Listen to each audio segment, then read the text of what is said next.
join and stand me. I pledge allegiance to the flag of the United States of America and to the republic for which it stands, one nation, under God, indivisible, with liberty and justice for all. Call the Harrison Select Board meeting of Thursday, January 22nd to order. All the members of the board are present. We'll move on to the adjustments to the agenda. We don't have anything, we have something that, It's under adjustments, we have to have you guys sign the school warning. The school district election warning. Write it down. For the special referendum. okay. And So we're going to hold an election? She did give me that option. You just give you Is that this- option if we don't sign it? this is, just to be sure we all understand, this is for what? It's the school district election warrant. For, For the special meeting that they're having, which will be to vote on the purchase of Bessie Motors for a transportation facility. okay, It's in your packets under adjustments. okay, and, so we need to vote on that tonight? Is that what you're saying? No, it just needs to be signed by the elect. Just needs to be signed before we But leave. Kristen said we had to on the record say that we were signing. Okay, got it. So we're gonna have a special election here that day? Is that? Yeah. Who's paying for that? Yeah. No, seriously. Yeah. Who's paying for that? Us, Yeah,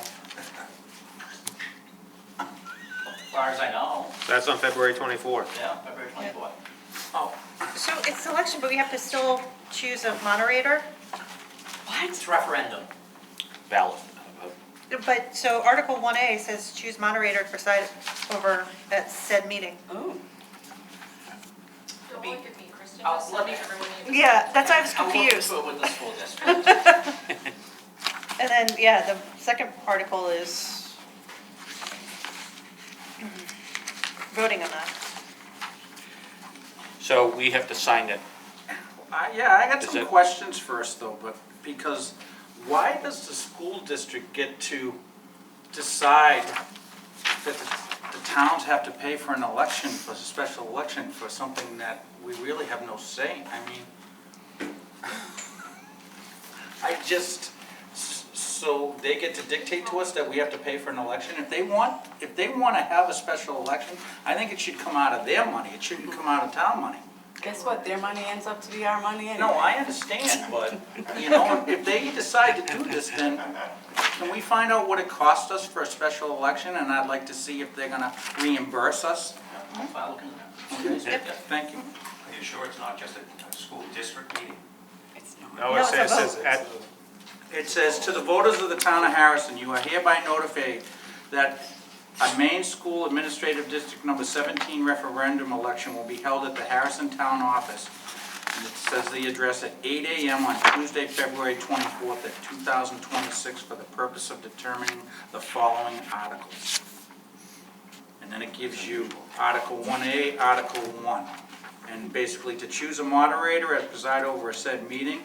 And do you favor authorizing the Board of Directors of Maine to borrow not more than $3,766 by issuing bonds?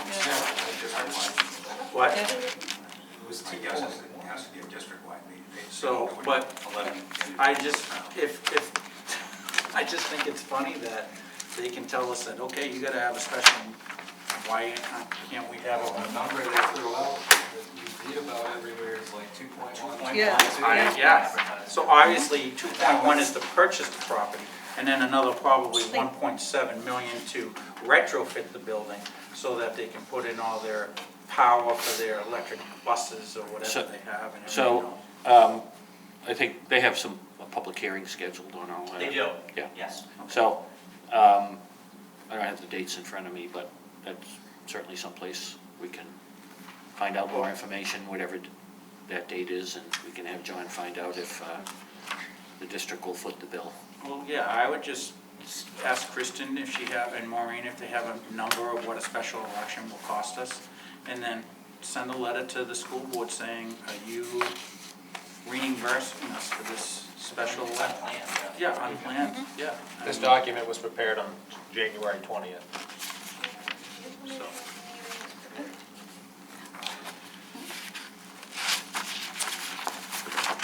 Are we through with the adjustments to the agenda? I'm sorry, but I didn't. That's, good question. And we can always revisit that, but there were tours available and a public hearing. I don't recall the date offhand. Next item is consent agenda, approval of the warrants approved by signature, and the approval of the minutes for January 8th, 2026 for the select board meeting. Participation. Yeah, did you forget number 4? You're right, I did. Excuse me. Because I know we have some public Yep. participation. I just talked to you. Yes, Looks like- item 4, public participation.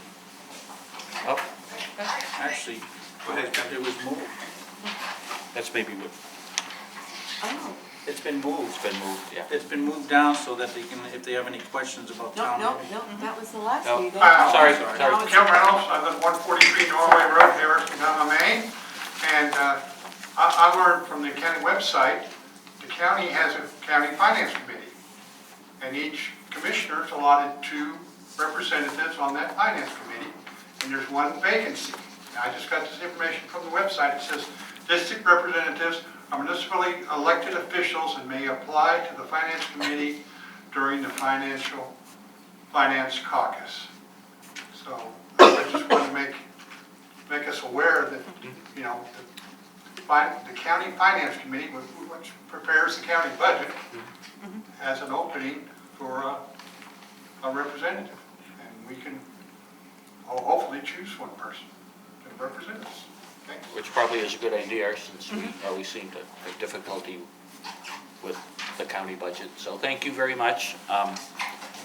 John, maybe we can get a little more info on, I think you mentioned the financial caucus is when that occurs, so maybe if at And the next meeting. how do we solicit who's interested? Right, I think there's some restrictions on membership and so on, but thank you for bringing that up, and I think it's something we'll put on an agenda in the next month or so. Questions? No. Thank you. Next. Rick Sykes, 25 Front Street. Thank you, Mr. Chair. I'd like to bring up a problem that the board has and also offer a solution for that problem. The problem is neglect. The problem started almost 2 years ago, 2024, when we received a fire rescue study of the organizational review and strategic plan for the fire rescue department. It has 31 recommendations. It has an extensive narrative statement of areas of concern. We've dealt with some of that. We ordered a new fire truck, that's on the recommendation. We've installed an exhaust system in the fire station, that's on the recommendation. But there are a lot of those recommendations, and in particular, the narrative statements of concern that have been neglected. They're gathering dust. I would like to offer a solution for that. A solution that I've been involved with, and I know it's successful. It's pretty simple. It simply takes 4 file folders. And you take every one of those 31 recommendations and the narrative statements, and you put them in one of these 4 file folders. First one is completed. We got it done. Fire truck, exhaust system, put it in there. Good job.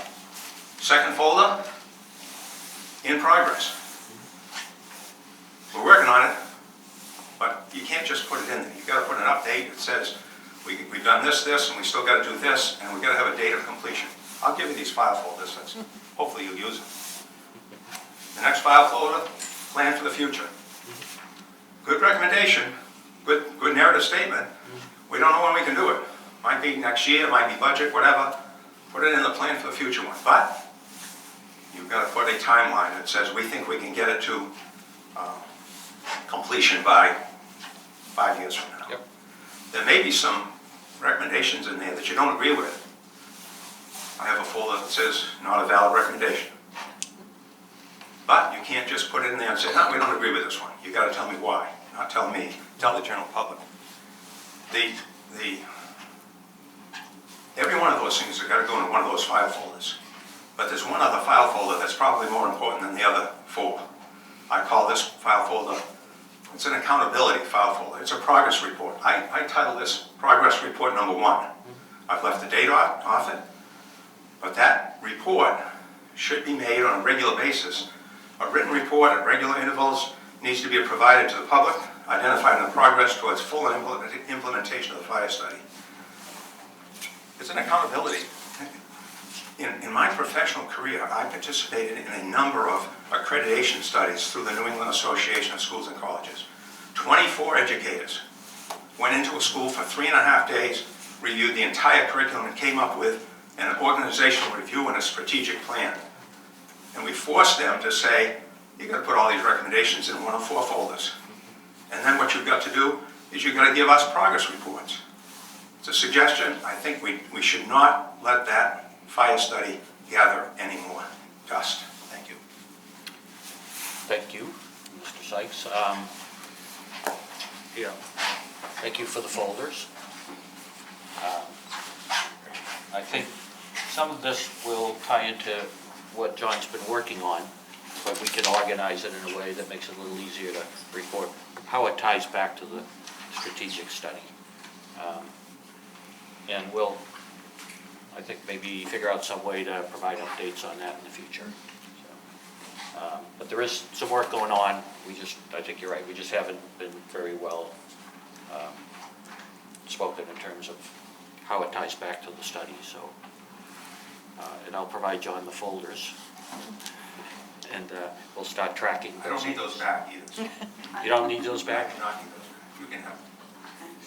Well, the town is always willing to accept free donations of supplies. So. Thank you. Public participation, anyone else? No, we'll move on to the consent agenda. The approval of the warrants, which I think have been signed, and the approval of the minutes for the January 8th, 2026 Select Board meeting. Any questions? And if not, I make a motion, we approve the consent agenda as read. Second. Motion's been made and seconded to approve the consent agenda of the approval of warrants and the approval of the minutes. All in favor? 5-0. Old business, finance policy. So I think we had our first discussion, or we had certainly a discussion, if it wasn't the first, at the last meeting. There were a couple of changes I think that were incorporated, and we're ready to hopefully have a motion to approve the financial policy. Did you want to recap what the changes were? Yep. So on the front cover page, is just I added, anything in yellow is any changes that were made. So just to clarify, because I know Deb had asked a question about what this replaces, and it replaces the current finance policy and municipal purchasing policy, so it integrates 2 policies into one. So that's there on the cover now. There was something added on page 7. Well, actually a couple of things. July was added for reports, quarterly reports, and there was an additional section added for general assistance. So just want to see if that's what you were looking for. That statement? That's okay then? Is that satisfactory? Yep. Okay. The next change was 21. You do have a change on page 9, it's just not highlighted, where you added duties of committee and board chairs. Oh, okay, I didn't highlight that, did I? Oh.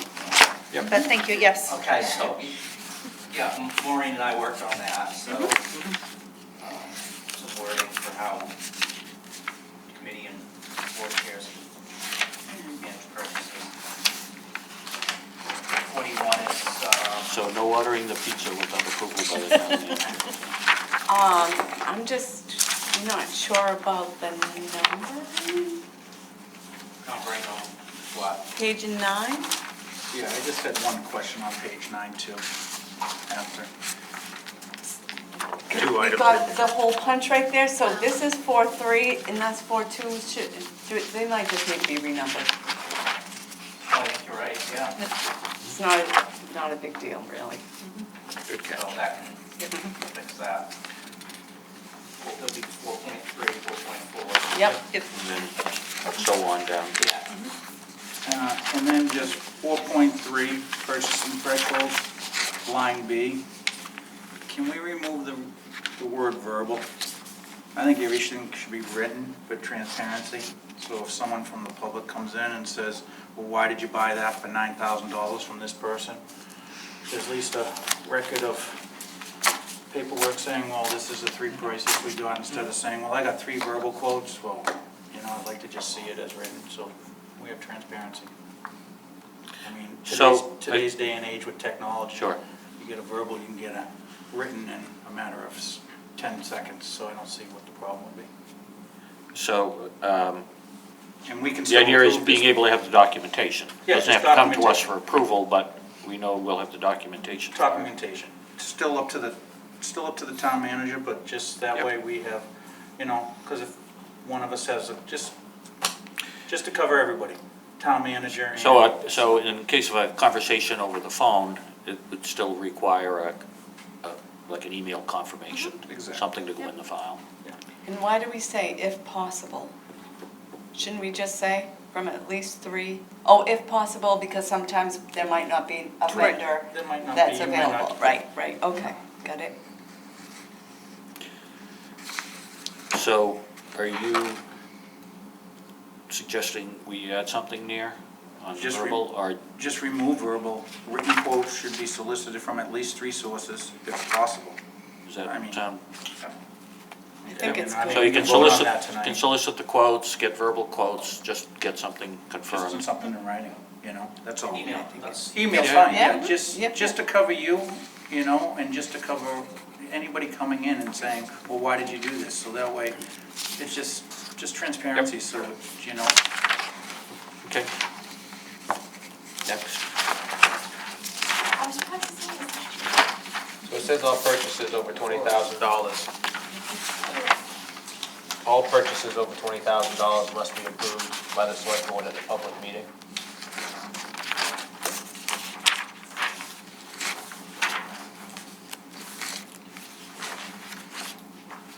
The last line of, D, are you talking about D? yeah, letter D. So that only apply to items that are put out to bid? Expenditures that are routine? Yeah, this is saying that anything over 20,000 is a bid. Requires a bid, yeah. And it's required to be approved at a public meeting.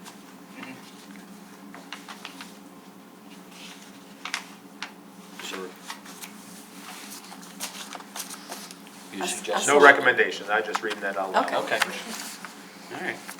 So anything over 20,000 would expect it to go through the bid process and then the select board in an open meeting would award the bid.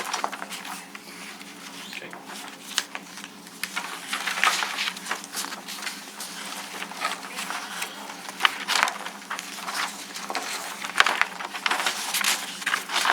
Looking for yellow marks.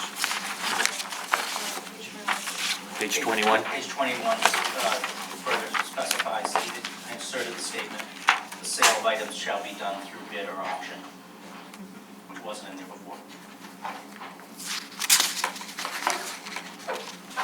Okay. 25, what, 25? 25? Yep.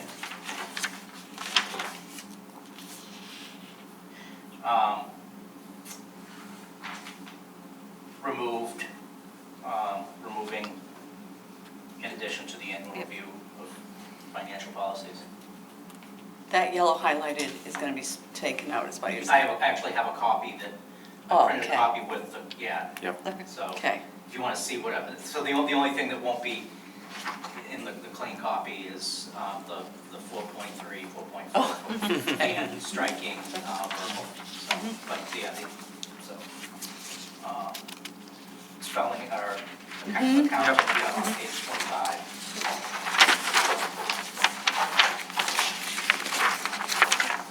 That's it. Is it? That's good. Any other questions for the town manager? So what I'm hearing is the policy with the removal of verbal on page 9. And renumbering of the polls. Renumbering. Yeah. And so with those two modifications, I guess we'll look for a motion to approve the financial policy. If there are no more questions. I can make a motion that we approve the financial policy as presented with the 2 changes that the chairman just stated, removing the word verbal and renumbering section 4. Motion's been made, Second? made and second. Any other questions? No, all in favor? Financial policy is approved. So you gave us the 2 other gave both. ones, right? So these are the ones that's replaced? Oh, that's right, in the packet, I also included the three, the prior. Okay, thank you. Next item on the agenda is the facility use policy. And this is a consolidation of a couple of policies. Yeah, it's a consolidation of the Evo rental, community room use, and also I expanded some additional, some of the rules that go along with the beach, public beaches, radar, boat launch, and anybody that will be collecting, doing any kind of water collection on town property. And again, we're looking at one that has a few yellow marks where we made changes from last time.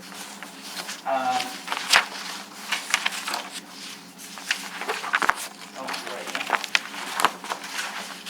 Wasn't too many. So the first yellow mark is the occupancy of this room. Right, it's right there, It 72. says 72, 72. but the number stated of 43 for the fire station is different than the sign at the fire station. It says states 40. Oh, it is? But we were just questioning, you know, the room at the fire station community room is much larger than this room. Just wondering how that capacity was established. Arrived at, yeah. The capacity here is 72, but the fire station is only 40. So, we at least have to make the fire station room 40 to match what the sign says there. Yeah. Maybe the policy should just say the capacity of the rooms are posted in each room and not state the actual number in the policy. Yeah, and that way if they change, we don't have to change the policy. Yep. Okay, yeah. Okay.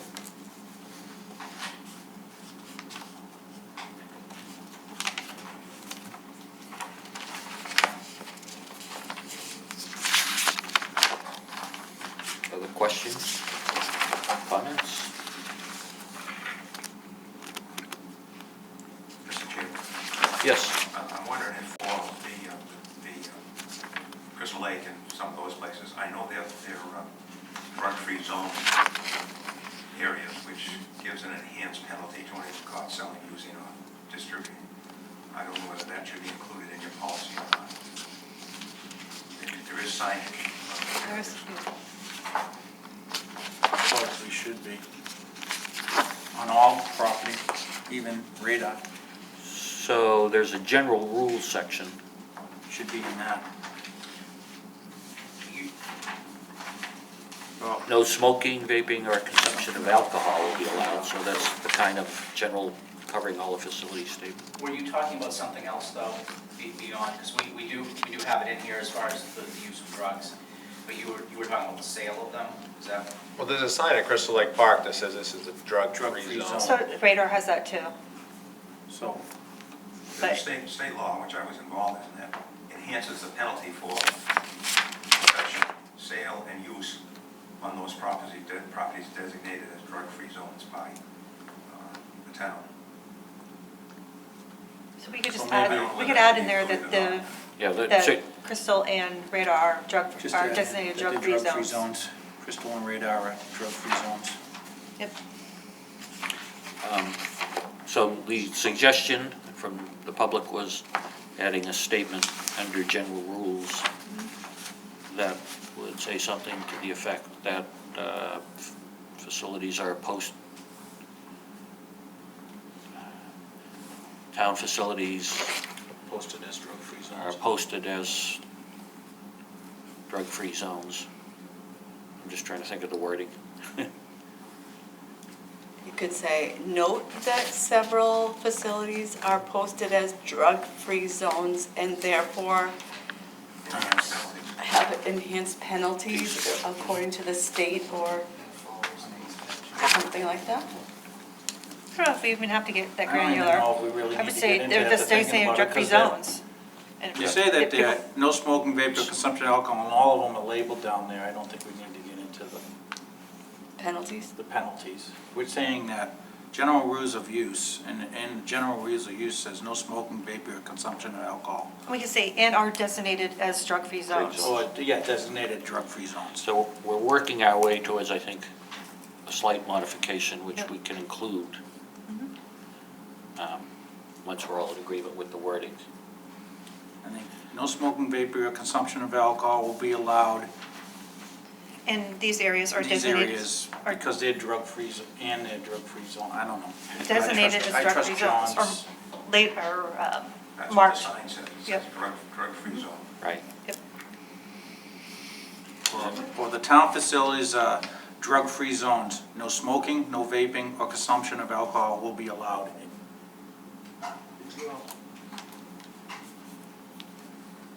That was, so that's the last iteration I heard. I think that would be the simplest. So can you repeat town facilities? Town facilities are drug-free zones. No smoking, vaping, or consumption of alcohol will be allowed. And just leave it at that. Okay. And then they're all posted down there. So it's in the policy and then it's down there.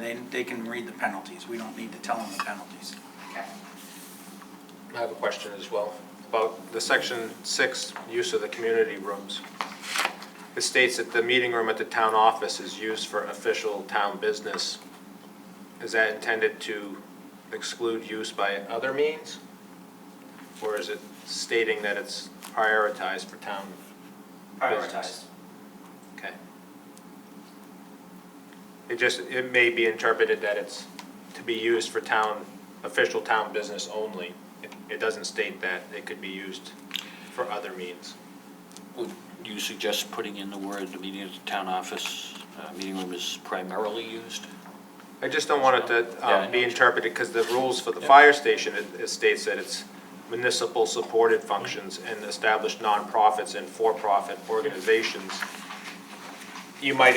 Somebody may interpret that the fire station's allowed for those additional meetings, but the town office room is not allowed for those types of meetings. Okay. It does say rules specific to community rooms, and it says it does state all that, but then it says any exceptions to this require town manager approval, which I don't, But that's, again, that letter A specifically states the fire station.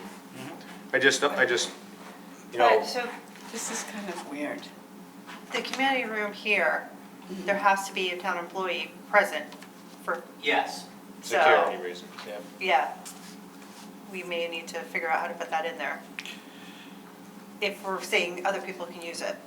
I know that historically we've allowed, established nonprofits or municipal supported functions in this room, Right. but it's kind of left out of the section describing use of the town office. So meeting. if we added under the use of the community rooms paragraph, if we didn't change the wording, but we just added any exceptions to this require town manager approval, would that be sufficient, or do you want to encourage it, or be a little more specific? So here's a suggestion. I don't know, I think this is just odd the way this is done. It's almost like use of community rooms is the heading, A is the town office room, B would be the fire station, and they're going on, and then maybe the very last thing it says, any exception to these rules needs to be approved by the town manager? It just seems weird how this is organized, this section. You know, I Does think that make sense? the use of the rooms as described related to the fire station, I believe applies to both rooms, Well, there you go. but that the town office meeting room is used for official town business and town employees must be present at all times in this room. That's a special rule for this building. But I think the letter A describing use of the fire station would probably apply to this room as well as the fire station. That's same statement, right, basically. Yeah, So probably we should reword section 6. yep.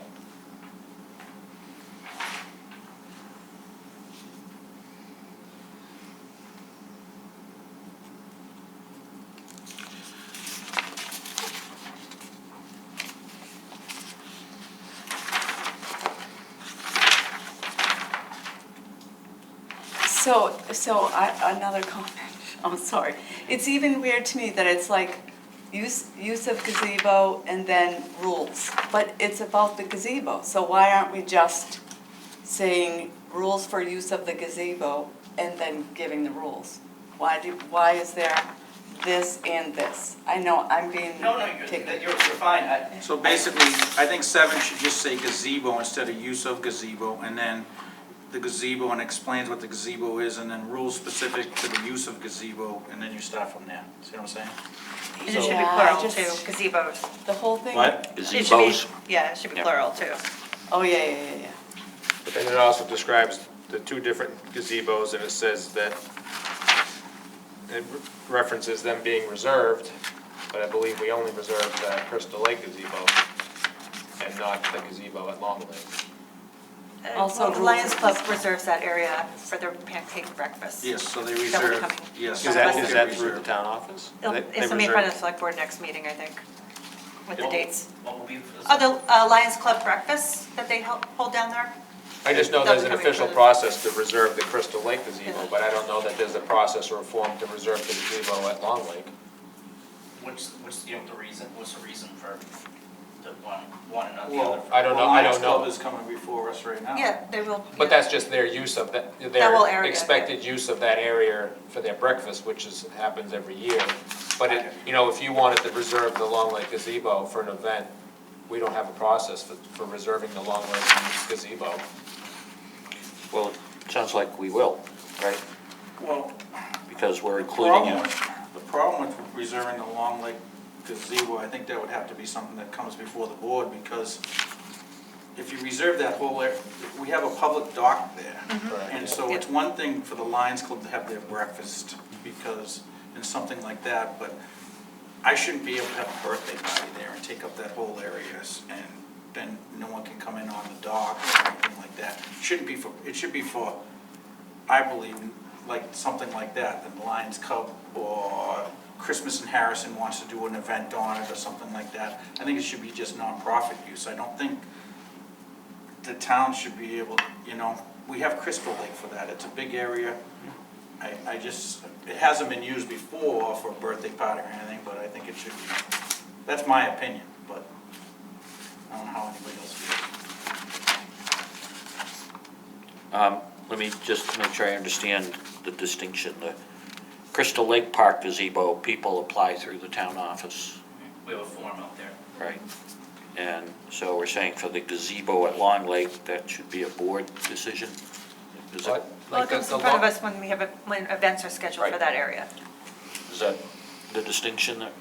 I would like to see it that distinction so that we can decide if it's for the general public, it's something for the general public.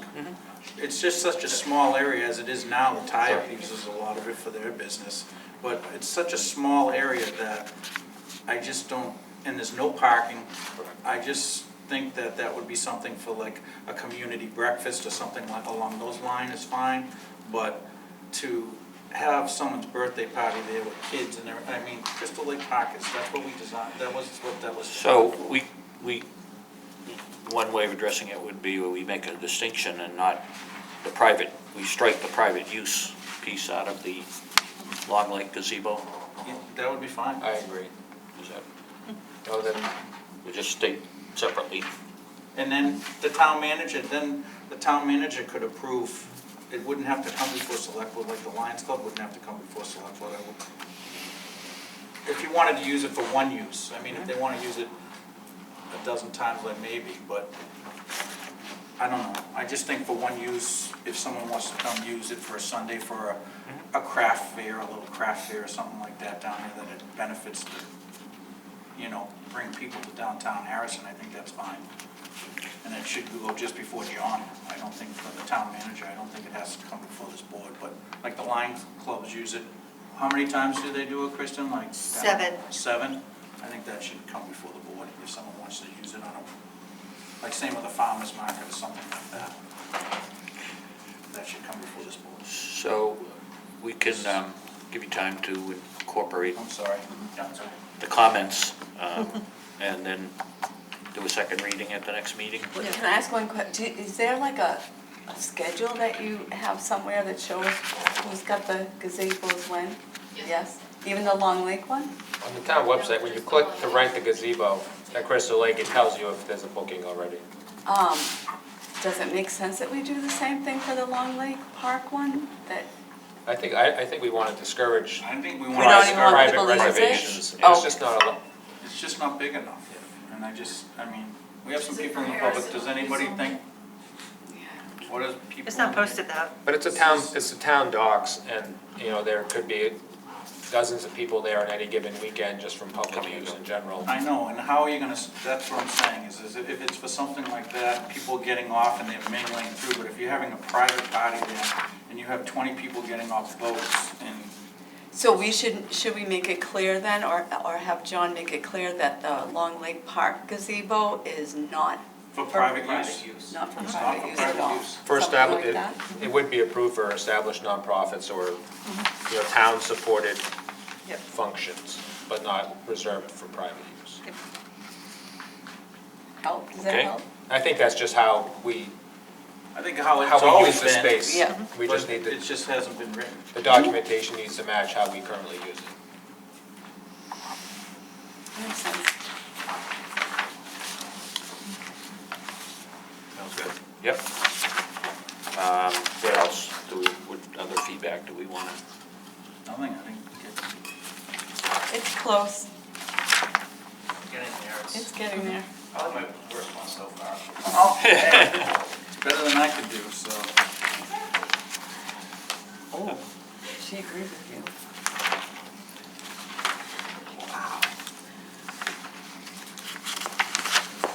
Okay. So I noticed in section 10 about a fee for launching a boat at town boat launch. It's gonna come up when we do review the fee schedule. So that may or may not Right. be approved in the future, so we don't want to approve this document, this policy, I would say, until we decide on if we're going to charge a fee for the boat ramp. Which actually, I think my goal is to have the fees on for the next meeting as well. Okay. So the budget committee is going to look at transfer station fees Monday night, Okay. and then I can prepare, that'll give us time to, for me to have some prepared for the board for the next meeting, so we can be in tandem. I'll get you a copy of the changes I did there. I'll send it to you. Okay. Yeah, I'll come to that meeting too, so if they have any questions, because I was on the committee, so we can. Section 11, bottle collection. So we want to be sure we understand and we're in agreement with this, since it seems to come up every year.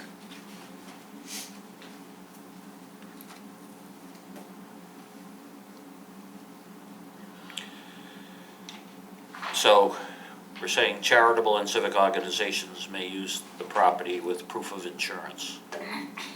And the organizations are responsible for the regular care and feeding and maintenance.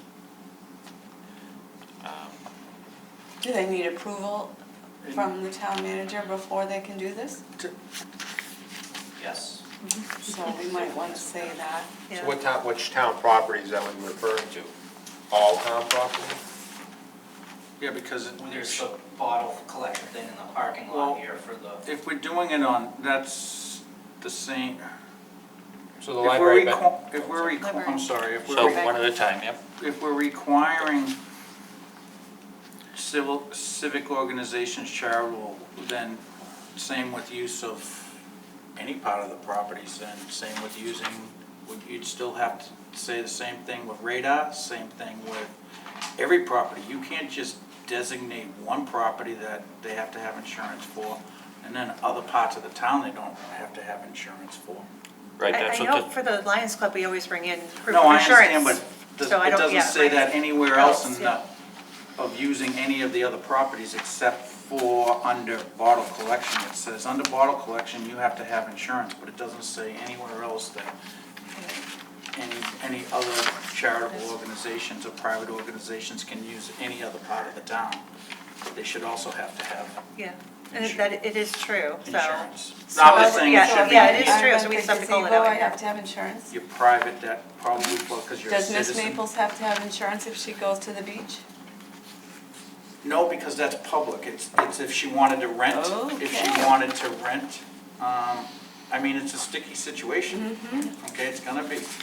But like Christmas in Harrison, for both your 5K and your event, But you always show also, proof Miss of Maples purchase. does carry insurance, so it should, any business should be carrying insurance, so, but if they're using the gazebo, or if they're using other town property, I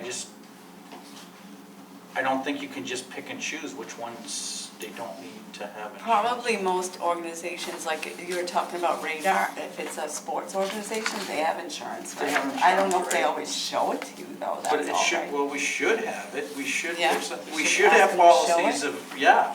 I mean, if I do a job for the town, contractor job, hopefully you're asking for copies of all liability insurance, make sure they're insured. Here's a whole, is So there, it's the should we put same- it in this liability section that about the insurance? Maybe, so it is in a kind of Yeah. overall which item? number are you It's referring number to? four. Back to Four? Yeah. We could put it as liability and insurance, or, I mean, it should be under, it shouldn't just be under, I just don't think it should just be under Oh, that's bottle interesting. collection. it's under radar also. It's under It is. radar also. But I think the public beach, I think that's different, okay? But So, another question here? setting up a bottle collection shed is kind of like a permanent presence. They're setting up a structure that's gonna be left there.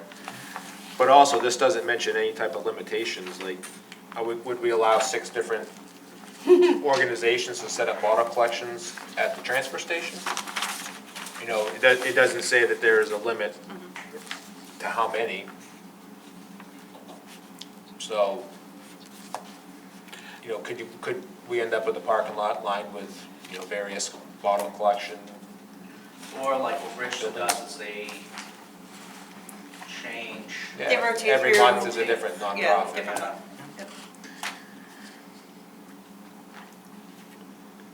I just think this, I do support collecting bottles for nonprofits, but this could open up, again, there's not a lot of information here. We could end up with a half a dozen different agencies looking to set up collections at the same place. And would we allow that, or would we, We only have one, just got the one bottle collection facility there. you're referring to the transfer station, Yeah. but, the town office parking lot, we're hoping to put one at the fire station parking lot in the near future. Various town properties, what's to stop, a boosters group from, wanting to set one up at Radar? Would we, have to review them on a case-by-case basis, or? They'd have to be approved, so. This doesn't say that, though. It actually doesn't say that it needs approval. It just says that they may use town property. We want approval by the select board, I would say so. or whatever you go, Jeff. I think, town manager primarily. And Well, we may not see any interest from anybody more than what we currently have, but, what if we do have a large interest? So approval an approval statement. Does the Boosters have some sort of rental agreement or use agreements exclusive to that collection barn up there? There's an annual agreement with the Boosters. They get it for the whole year? From what I was told, they built that building. Able built that building. So I think the agreement that I recall is that it was on an annual basis and they were required to do some things such as maintain the fees, not maintain the facility, and also provide an annual accounting. So we know if there's a town facility being used, we know where the money goes. So in theory, it could not get renewed the next year. If you know, so. So back to bottle collection on town property. You could put something there about there's an approval on an annual basis. I mean, that's not a bad idea. And to your point, Nate, about where, I mean, I guess you could approve one here at the town office and one up at the dump. You could have two. I mean, but what if we have 6 people that are looking to do it? I mean, right out here is the library's bottle Library, the collection. food bank. Oh, yeah, right. One The at food bank, they split it. Yeah. Food bank has one on their property. Well, they have, the food bank has their own, but this one out But here that's is called. private property, but, so this box out here is split between the library and the food bank. But what if, the fire department says, we want to have our own here, and the snowmobile club wants to have their own there? Would we allow, competition in the parking lot? Well, I think Bottle number collection one competition. is, if you're going to have anything on town property, or you're gonna have something like that on town property, the funds that come from that need to go back to the citizens of the town of Harrison. The Boosters Club, all that money goes to The community. the community, okay, of Harrison. Some of it goes to Waterford because of the kids who are going over to school over to Waterford. But all that money went to the town of Harrison. Nothing against the food bank, but the food bank has one on their property, and they're sharing that one. If they wanted to get more, this is gonna come off as being a grouch, and hopefully it doesn't get in the paper, but, I'm sorry, but the food bank serves, how many? 80 towns. 80 families in, No, oh, in town? yeah, how many in I would town? have to look that up, I don't remember how many in But- town. 300, 200 or 300. But not a large percentage of what the Harrison Food Bank does. And they do a great, Yeah. tremendous No, job, Harrison's only makes up 8% of but the people that we provide service to. So that's up to the town manager to. well, that's what I'm saying, is that I just Approve. think that building up there, it's become a controversy. The building up there, What are you referring to? The transfer station? transfer station, from what I understand, and I might be wrong, but I was told by a reliable source that that was built by the Boosters. And over time, the town started taking more and more of it for other parts of recycling and things like that. The Boosters have also said that if they couldn't get insurance, they'd rather just give it back to the town. And if it came back to the town, then, and if this is gonna be an issue, then we collect our own bottles, and all that money goes to one source, and that goes to recreation and senior citizens, that's it. And I think if this is gonna start coming back every year as a hassle, then we take care of it ourselves, but all that money is designated, just like the Boosters did, and it goes to our recreation department and our senior citizens. And that's designated, the only places that money can go, for the kids and that. I think you're getting off a little deeper Well, into a topic. Well, no, because all of a sudden we're being asked to we might be having bottle collections all over town. I don't wanna see So let bottle collection. me just sort of bring the conversation back to the policy on bottle collection. And whether we're saying, for the use of town property, we're saying if an organization is interested in raising funds through bottle collection, and they wanna put it on town property, that requires town manager approval. So we just want to make sure our town manager has criteria enough so that if he says no to somebody, right? You can say why, right, and not just because this one already had it for a year. So how can we help? So, but let me just, the other option would be to say because it's a permanent or semi-permanent Structure. structure, thank you, that it requires board approval. It's gonna need town approval, any structure. So It's gonna are we be suggesting we add that to this? I'm assuming we want to have a section in here on bottle collection because it occurs in town. Yep. And I think we either decide we don't want to allow bottle collection on town property, or we do.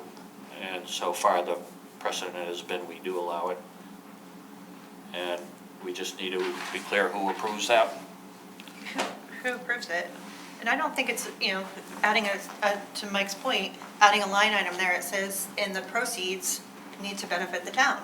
Well, it says charitable and civic organizations already.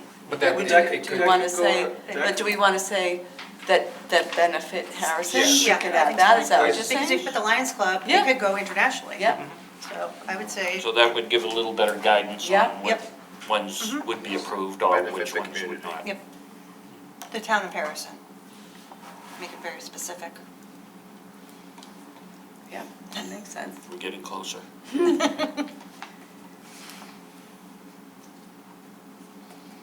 Do we want to include something that like you're doing already, that they have to apply once a year or an annual approval? Do we want to? Yeah, they That's have to have fair. an annual, they have to have an annual contract, just like the one up there. They have to What, have did an- you put I something? put in a C that says approval required by town manager with agreement on annual basis. Oh, I like it. Yeah. Yep. Good. Yep. I also, I don't know if it needs to be written in the policy, but obviously we need a standard of, the cleanliness of the structure and its collection with Yeah, the something possibility along- of no longer allowing them if it becomes unsightly. Well, it does say that organizations are responsible for regular removal of bottles and upkeep of their collection areas. And Failure then, to do so may. yeah, and then also it should be somewhere in there that it says, if it is not your, the agreement, or it can be even in the agreement that they sign every year, then the town has the right to Terminate. terminate the agreement.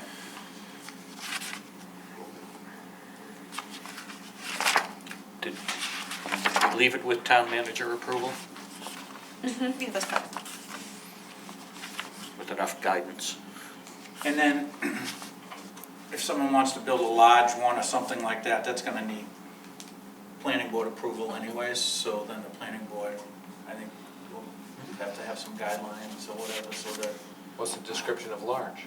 well, it could be the exact same size, what if someone wanted to put the same size as that's right now at the transfer station, they wanna put it on that radar? But what is a description of large? Is it more than 4 by 4 feet? I Or is don't know, I but think any structure. any structure needs, I think any structure needs to be approved by Planning code enforcement. Building Any code. Very any complex. structure, because I think sheds, anything under 8 by 10 does not have to be improved by code, I think is. Is that the case? So that's what I'm saying, but under this policy, it should be any structure needs to be approved by code enforcement. Code enforcement should be able to tell them where it should go. It should be so that it's not sticking in the middle of a parking lot, not sticking, it should be, so code enforcement should be able to work with the charity organization of where it should go. So, yes. Are we adding something new for code enforcement here? Is that, you're saying they don't currently would not have to do that? I think right now, anything under 8 by 10 does not have to have code enforcement approval. So if I Okay. wanted to build a 6 by 8 shed on my property, I don't have to get a permit. But I think for this, No, I don't think it's accurate. it's But 0 square foot, any structure, including your little farm stand out front and a little book library, any structure has to have approval from code. even Oh, metal. good. that's commercial. Any structure. So fluvial's bubbles, For structures, Remember yeah. that fiasco? Uh, Bubbles? What defines a structure, John will say anything that protects something. something, Oh, I like it. So when I had my vinyl garage, my little shelter logic, that's technically a structure, but back then, 15 years ago, I didn't have to have it until I put a wooden floor under it. Oops. so, Then it made me move it. moving the discussion along. I think there's something should be in there, say D, all structures need to be approved by code, so they know what, I mean, something, It's So, already- they're putting it on town property. We should have a right to say where we want it, code should be able to, The other or part too public is works plow, should be able to yeah, say. plow, it's, because of plowing. you know, plowing, safety, I mean, it has to have some type of review. so it sounds like there's a desire to have a E or D about review of any permanent structures. Whether, by code enforcement, I guess, if that's the appropriate. Code and DPW, because again, plowing, something like that along those lines, I just think And, both departments need to and sign again, off. it's all subject to the town manager's approval. Yes. You know, I think you'd have to say, okay, I'll have code go out and check out the location, the structure, and I'll have DPW go out and check to make sure it's not going to be a hazard during the winter for plowing purposes, and then you can sign off on it. So, enough guidance from the board? Sorry.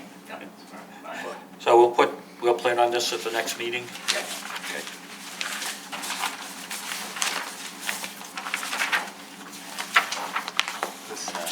So give John, in the meantime, if you have any further thoughts, John will try and get them into the next revision for this that we'll discuss in February. Next item is business registration policy.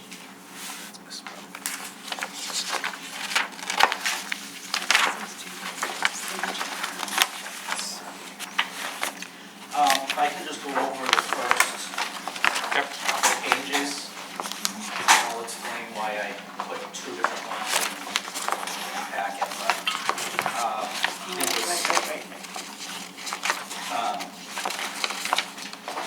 so I added in order to be collaborative with business, tracking and support, and in accordance with state law, so I had that piece in that was suggested last time.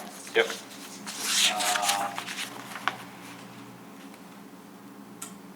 Based on annual fee schedule. So not putting a. Yep, putting it so that we can So decide. that can change. Yep. For section 2, there was an edit at the request of the clerk in terminology.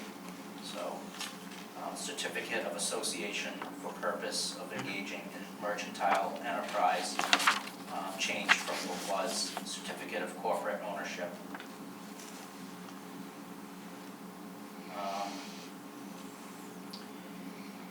Moving into section 3, instead of annual licensing requirement, it was requested that changed to state licensing requirement. Now, I gave you two variations of, I don't know how much of the state material you want kept in versus, so, you know, one I boil it down a little bit, and I think the other one might boil it down even more. So I guess I'm leaving it up to witnesses in the board, I guess, how boiled down you want the state information. There's two variations. One has this, I think the first one has the statute, licensing authority, fees, expiration, and includes licensing standards and procedure. And the option 2 has only a little bit more limited information. It doesn't have the procedures. It's just got the basics of what statute is, licensing authority, fees. Yep. And license expiration. Now, this is another one that might tie in actually next month's fees approval, because for some of these, I noticed that for some of these businesses, which I know some of these businesses may not exist in Harrison, but they could, we don't the states has the town setting fees, and we don't have set fees for like lunch wagons, for example. Yep. But there's no state, it's up to it's set by the select board. In some cases, the language states that the town has the ability to have an ordinance, and the ordinance sets the fee. So if we don't have an ordinance, we don't have, so like pawnbrokers, for example, we don't have an ordinance, so there would not be a fee because we don't have an ordinance for pawnbrokers, so. But I did highlight, I think, some of the ones that we want to maybe think about having a fee for, whether that's maybe just whatever you go with for a business fee for all of them, or if you want something specific for lunch wagons, or a different one for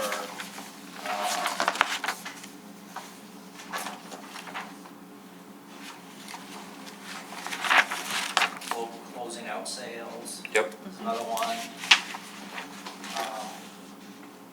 I know, again, we probably don't have any taxi cabs or vehicles for hire, but theoretically, somebody could. So that's another thing that you get to set up. So, first things first, there's sort of option 1 and option 2. Option 2 being the condensed. I like option 2. Yeah, I also like Option option two. 2. So we're narrowing it down. And just so that the information that's boiled down is in a manual that's in the clerk's office. Okay. Perfect. So if somebody shows up and they want to start up a taxi cab service. Yep. Yep, bowling The alley. clerk's office has can flip to that section and see what process is needed, whether a public hearing is needed, whether it requires select board approval, Okay. well, I know that actually the Yep, saying yep. who approves it, but, all those details of the process, revocation of the permit, all that sort of stuff is in the manual that's in the clerk's office. So it's, And she can give them a copy of that. yeah, Perfect. yeah. And that's a resource for the board too, in the event that someone shows up and wants to start a business that, we're not familiar with Okay. the process of, so. So the other major question is on the fees for categories that we don't currently. I will capture them and put them into the PowerPoint that we can review. I can capture all these that there's nothing there for, and we can discuss it as part of the Part of the fees. The fee Oh, okay. schedule, All yeah. right. I think the fee should be according to, like if I need to come before planning board and I need to, or before select board, things like that, where we have to hear this and it's a little bit more time on the clerk's office, I think all that should be into the fee schedule. So that the time the clerk is spending on this and the time, should be figured in, just like, for planning board and everything else. But I don't want to deter business, No. The I can business, see what other it's not- towns are. I'll do a search and see what the other towns. we're here to conduct public business. Right. It's supposed to recoup costs, it's not supposed to make money. I'm not saying make money, recoup Yes. costs, So- so that the taxpayers don't. It'll be part of the fees discussion. But for purposes of this, are we just trying to agree on the wording that we want to include in this? Yeah, or if there's anything you want changed, or, Can I ask one question? yep. 3.6, back to that BYOB functions, is that description or title, is that an official title that comes from a state document? Or could it be re-described as BYOB venues or something, a hall, a function hall, like a permanent BYOB facility, like the one we mentioned in North Yarmouth? I think, this may cause confusion of, Yeah, 'cause people. public functions that are BYOB versus a, established facility that's all they do is BYOB. I believe that this section of this policy is referring to a permanent facility that hosts BYOBs, not a random public function. A person may not hold a BYOB function unless you get a No, permit. basically at the community, when the Somerville Club has any BYOBs at the community center, we have to go before the Bureau and get a license. I've also done it. You have to get a permit We from the have to get a state. license. The only, It's a I don't permit. have to get a license. Well, that's, I just It's a want permit, to, I just not a want to license. clear up any confusion around a private function. You know, if an individual in town had a wedding reception that had a BYOB Oh, Yeah, see, on I their don't private have that. property in their barn, would it require any type of No, permit this, through the this, I town? think this is specific to business. Business. This is for business. I agree, so, all right, so how do you Because say this is the that? business policy, so Okay. it's a business policy. as long as it's clear that this is referring to established permanent businesses, not a, So, permitting authority, do you want to just clarify? Person may not hold a BYOB function.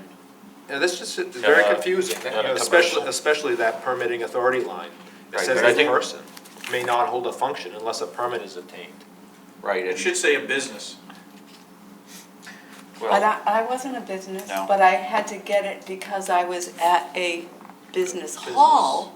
So I know what you're trying to say, Right, Nate. so it's- I don't know how to say it So- though. a couple of things. It sounds like we're saying it could be a person or an organization or a group. May not hold a BYOB function at a, Public facility. not a public facility, It's but a business, Established facilities, business we're facility? getting closer. Business, So we want to clarify that if it's, in the example you used on the, snowmobile. in both cases. Yeah, Was at a commercial location. so if somebody in town wanted to have a wedding reception at the community, the food bank community room They would have to pull the permit. They have to through the state, she needs it. That's required. They need it. They need it. Yeah, But- they need you to do it. She needs it Yeah. before she can rent you the hall. so that's a case that, we have established, that That is covered by this. policy. We just haven't clarified the But wording as, sufficiently. as when I have Music Heals, because it's a private residence, I do not have to do this. I'm not a business, I'm a private resident, I do not have to do this, it's my own private property. Unless you have more than 500 people. Unless I have more than 500. And then So we the just day need- that happens is the day I'll close it. We just need to make sure that the policy reflects accurate information, that provides enough information to avoid confusion. Right. So I think we're talking about rewording the permitting authority to, Well, this is state statute, so. that's the way I it know, reads out of the right? state statute. Yeah, I mean, I can add below like Okay. Yeah. a asterisk or something that clarifies. Yep. This applies to What- person or What is the organization. wording that I can add in for? Yeah. BYOB, even in the title, bring your own bring your own bottle functions at business facilities. Well, so let me just be clear, John, you're using the state wording. Yes. Yeah. And we're just gonna add an additional note Okay. that clarifies that Just make a note, it says this is not referred to private, Private events on property. private property. And leave it at that. Oh, that's a good idea.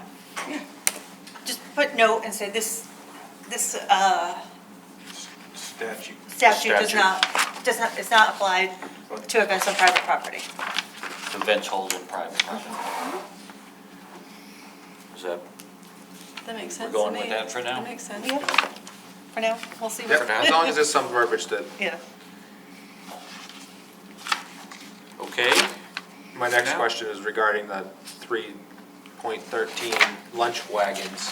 Can we go back to you got me thinking about the Harmony Hall thing. So they would fall under this category? It says that the permit expiration is the end of the function. They don't have to go through the permit process every single time. There must be some kind of a different category. They that must fall under. they must get a license, they must get a liquor license, they must be go before the board, select board, and But if you have a liquor license, can people, it may come up, I know we don't have anything in town right now like Right, that. right. It's just one of those things that if it comes up, I'm sure that there's assistance from the state on exactly what category they fall into. But I know the Spur is going that way, they're getting rid of their liquor license and they're going to what is? the Spur. Mechanic Falls, similar. Mechanic Falls. So I right, enough.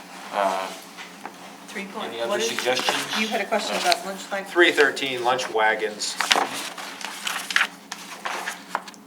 Again, is this referring to like a, not referring, I assume it does not refer to a mobile moving lunch wagon that may come on one day and operate for a single day. We don't require any licensing or permits for a lunch truck that comes to Harrison for a one-day event. But if we were to have a lunch food truck that was permanently established in Harrison, they may apply, this statute may apply to that. Okay, so do you want me to put a note in here that says this applies for Permanent. regular, I don't know, what do you want to consider regular? So as of right now, food Well, truck comes in, sets up over at the park, there's no problem, We don't require a permit, we don't charge them anything. so then So this. that would be a one-day event. You're thinking more like a Wolfies, that he's there all Or the just, time. you know, at some events that, you know, Christmas in Harrison has a food truck Yeah. out here in the town office parking lot For a few hours. for a few hours, that doesn't require a town permit. But it's part of their event permit. The Christmas in Harrison has an event permit that states there'll be a food truck as part of their event. That's their approval. They don't, the food truck itself doesn't need a special permit through the town. Well, we can remove the whole the thing altogether if we don't have any, because it Need says for it? right here, that the licensing authority is the select board, the fees are set by the select board. So if we currently don't, But we may, you know, in just a few years ago, somebody in town was looking to establish a fixed lunch food truck in town. okay. It didn't materialize, but it was, Yeah, that should, They were- that should go before planning board, because it is a permanent structure, and it is somewhere that, obviously, they need traffic, and so it should be part of planning board's approval to put something somewhere. So I think we're discussing whether we need to clarify it doesn't apply to single-day events. Yes. yeah, We could just put a clause that says this only applies to fixed structures. yeah. No, because you can't say fixed structure, because they are mobile, There are wheels Okay. under it, yeah. Yeah. okay, because they're usually Yeah. registered, so. Well, I was suggesting Why don't just, we look into this and see what other towns are doing, Okay. okay? Let's not try to reinvent the wheel. so look at it both ways. We're trying to identify what it does apply to, but it might be easier to identify what it doesn't apply to.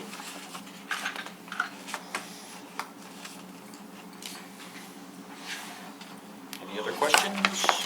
There's one over there. Is the board through with their questions? We'll open it to the public. So far. Yes? Thank you for all your hard work on this. Do you want to stand over there for the camera, so if you have a few words to say? Because you're speaking I from the planning board. wasn't gonna get into the huge comment. but I can. Yes, my name is Wendy Galan, Harrison, 303 Naples Road. Thank you for the hard work that you're all doing on this. As you know, we're trying to get some comprehensive listing of what is being done for businesses in town. So I think what was started this was asking for some clarification on what businesses need to register with the town, and if we're charging a fee, why we're doing that. I believe that was the original question and everything, and now we have this wonderful document in licensing and state statutes and lots of questions, and it's getting pretty comprehensive. I'm wondering if maybe it's getting to be, if it might be split into two different documents. One is more of the business registration and DBA policy. This is who needs to register. And then there's a guide about licensing your business in Harrison.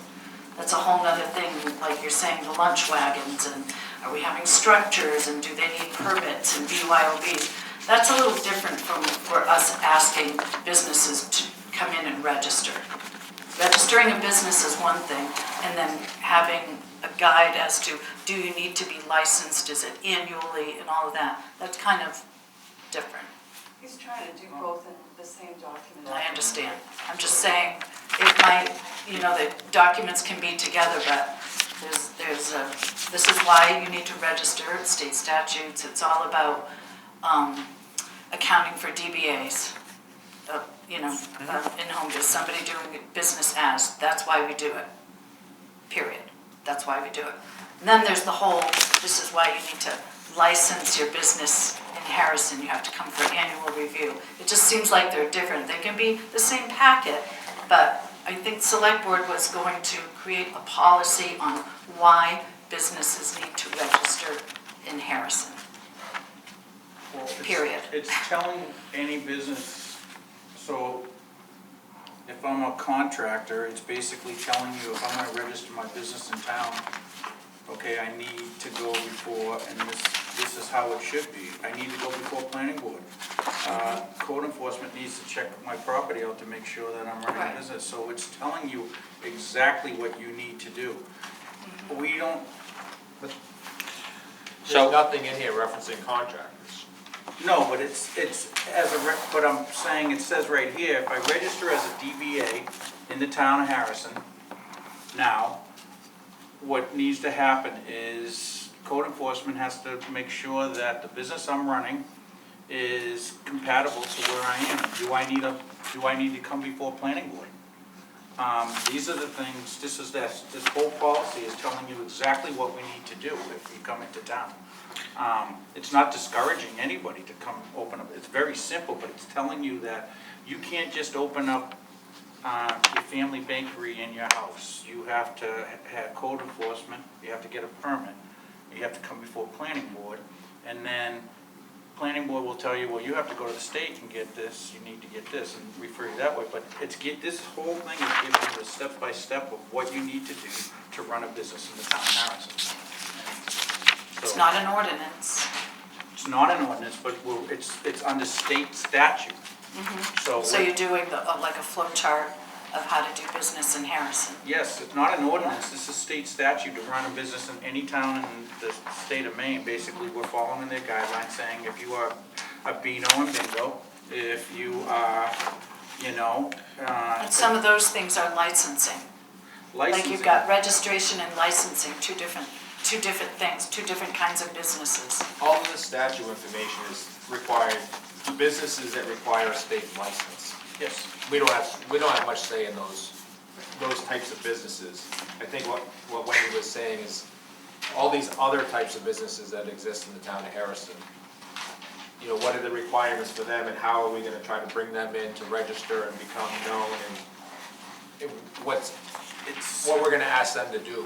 Basically, we tell them right here in the process, before you may file a DBA in the town of Harrison, Town of Harrison conducts a review to ensure that the zoning ordinance allows for a business to be operated from that property in question. Once this review is completed and approved by the code enforcement officer and planning board. And it goes on, and it tells you the definitions. So that tells you any business that's doing business in the town of Harrison, if you're a DBA or any other business, you have to register with the town. So it goes into certain businesses so it basically is telling you these certain businesses just don't have to, like me, I don't have to get a state license, but there is certain requirements by the state for any business that I didn't see in here. Is one of them you need to have So where in our zoning ordinance does it state that you as a contractor would have to be subjected to planning board or code enforcement review of your property? It's on the next page, it's under here. So, let me just stop for a second. I think you have a good question, which is this too technical But this is not an ordinance. for people, to encourage people to want to register their businesses? And the first two paragraphs in here, I think, are intended to do that. But the ability to kind of understand it, make it easy for people to see the steps that are listed in here, I think we can work on something other than the ordinance. I have an idea. Please help. So, up to sections 1 and 2, Yes, if you're okay with the way they are, that could be its own policy. Okay. Business registration policy. And then I can continue working on, along with the whole fees process, business licensing is a separate packet for use of the clerks and the code enforcement to have as a guide. so your suggestion is take the overview and the process, create that as one document. Business registration policy, and then licensing and permitting is, Yep, Oh, it's separate. yeah. and the other thing that because if you look under section,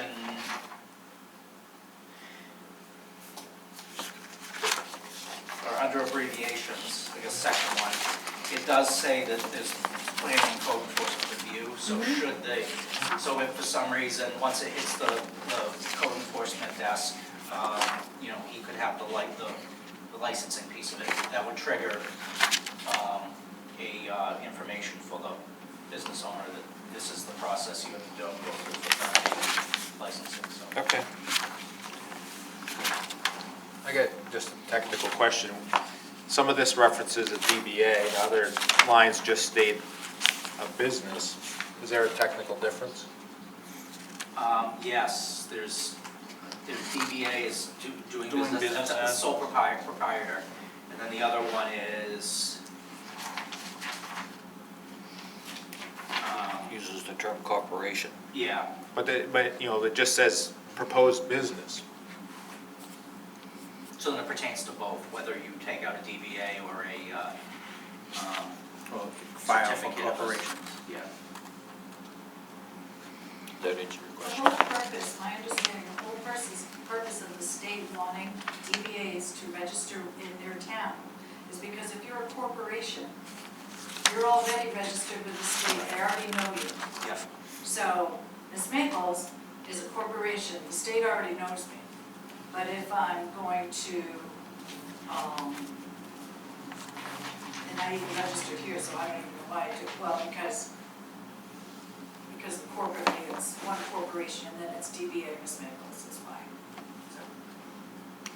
But that's the whole reason, right? That's the only reason that people come here to register by state statute is because you're here as a DBA. Mike Garvey Construction, you're Mike Garvey. But is that a Ms. Maples DBA? Nature House, Yeah, you come here to file that It's a because the DBA. state, that's what the state requirement is, But okay? what if you have an LLC? Is that LLC, different? if you have an you're already LLC, registered with the state. but an LLC still, if you're in this town, you're supposed to, Are you? yes, well, it says, It doesn't- it Your says policy certain, is gonna it say- says It doesn't say certain, LLC anywhere in it this document. says certain businesses, I know in our zoning code, you can run certain businesses like a doctor but you can't see patients, so you can do an internet business on it, as long as, I know that we have zoning laws for that, okay? Harrison has zoning? Not zoning, but they have ordinances on that. I just think there's a, So back to the overview and the question of, does it need more clarification? we need to talk about this one. Are we in agreement with John's suggestion that we separate the overview and the process piece From the state statute part? from? Yes, I agree with that. I agree. Is that- So one's the business registration policy, the other one would be the business licensing. Right, and, Yep. and State licensing requirements or? And that first policy is the one that should be easy to understand for businesses and describes the process involved. And that we can then take a look at that and decide if it's written to be easy to use versus being too complicated. Any more questions? And clarify, try and clarify the legal terminology in the first paragraph for sole proprietors and sole proprietors and partnerships and what that encompasses versus corporations. That's kind of the distinction they're trying to make. And whether that covers all of the variations. Any more questions? We're gonna move this to a later time. I think so, right? Since Yes. Let's move this to the next meeting. we've kind of given a lot of input to, Second, are we going to try to, first meeting of the month, do certain things, the second meeting of the month, do... well, we can talk about that a little more and see if we even it out for John. Just give you all even to the second meeting. You mean policy review? Policy As review. a general rule, do those at the second meeting of the month, depending on how much business we have to do the first meeting of the month. Yeah.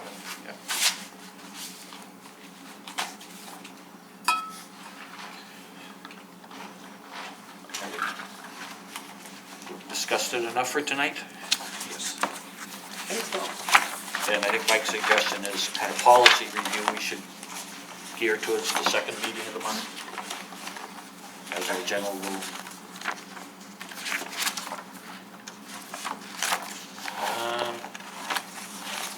So that gets us to new business. It's the next item on the agenda, and the first item under that is the Maine DOT grant partnership. Do you want to explain? Yep, so I mentioned this a little bit the last meeting, but we had a lot of other business going on, and I didn't get it on the agenda in time. But this would coincide with the downtown revitalization. Maine DOT has a partnership initiative where they work with us, and there's an initial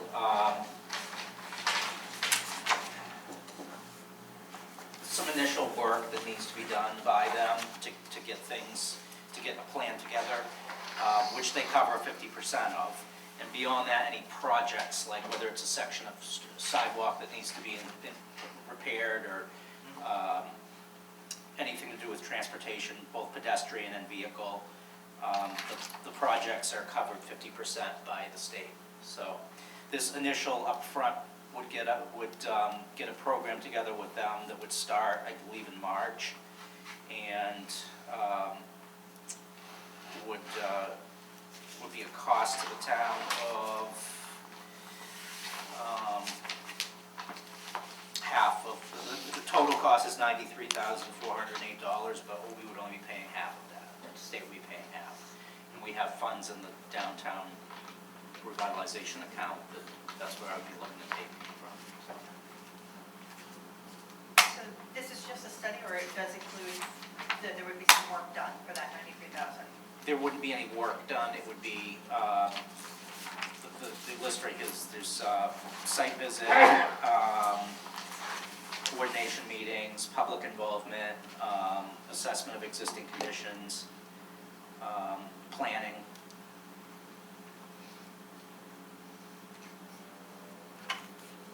So the end result of this process would Be a report, sounds like. would be a report that includes some fairly detailed information And planning. that has to do with basic infrastructure. Yeah. And I know, I understand that we wouldn't necessarily we wouldn't get a sidewalk out of this, but it's the first step, it's a required first step in order to go into this partnership. It will result in being able to get 50% matches on things like sidewalks, crosswalks, parking, you know. Can we get our parking lots done with this money too? Not this money here, but with the downtown revitalization? That might be one of the. Because we have 3 parking lots in Dyer, Yep. being paved. If we could get half the state. Is it the partnership initiative, is that a program that we have to qualify for, or is there limitations to, so if we have this study done and they give us a proposal, we could go right into what they propose if we choose, or is it something? It's what we choose for whatever projects. They might identify that, like, for example, the sidewalk on Smith Street is in really rough shape. So that might be a small project that we could get, and we can do them piece by piece. It's not like, it doesn't have to be some big comprehensive plan all at once. We can do small projects here and there that don't cost as much, but we get that 50% match. So how, let me just to clarify, the study will encompass all of those, but we can then pick and choose what we partner up with them to do if we decide to do some of what they recommend and not other pieces. That would be up to the board to decide which pieces to Yeah. actually. So would they focus only on state roads, 117? Nope, it's the downtown, it's the village. Okay.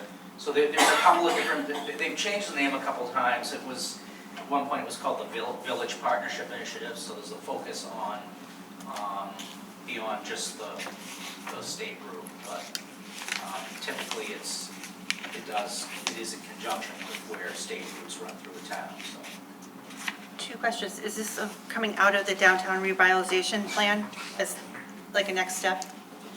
That's what I would be looking for, is to take funds from the.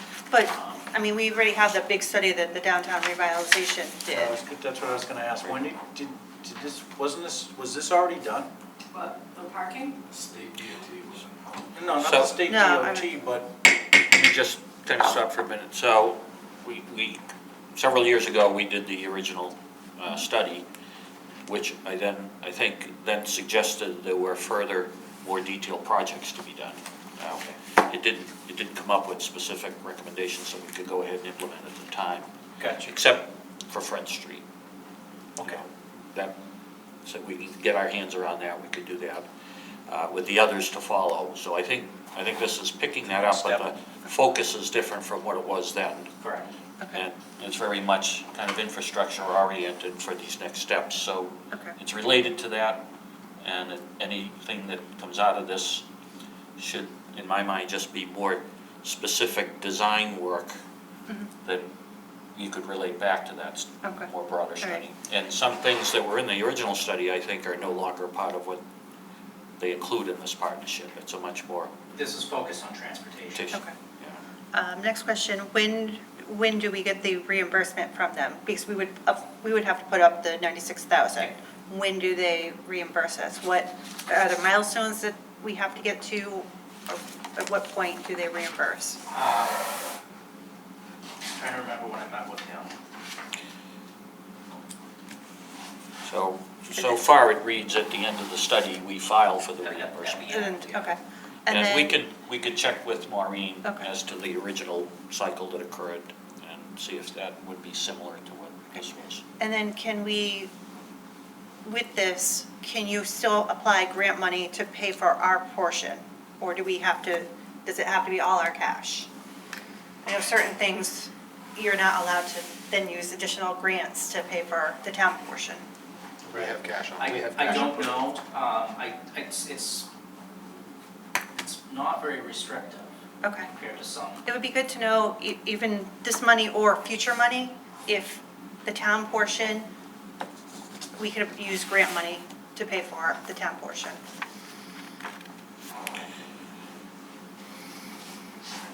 And usually that would be grant money coming from a different A source. different source, yes, but sometimes with these, you can't do that. Yep.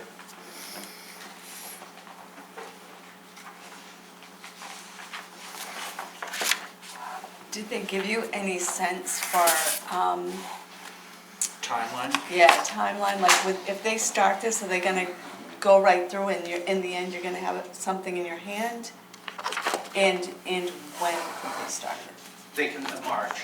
Oh, they said March. Yep. Okay. There's no deadline on this, so if you want me to come back with the answer to those questions, I could, if you want to wait till the 12th for the full proposal, if you'd rather. Just like to know if if we're gonna spend this money, how quick's the study gonna get done, so that we can Okay. check it off our list? Other grant money, when would it be done? When do we get money? And can we use outside other grant money? Any other questions for them? Just, I think regarding the timing, that Yeah. if we assumed that we were gonna get a study with some recommendations that made sense, do we need to have an article ready for a town meeting? Or would it go another year beyond that? So we have, little less than 200,000 in the Right, right. downtown account. So this would be about 40, I think it's Right. around 47. That would give us 150.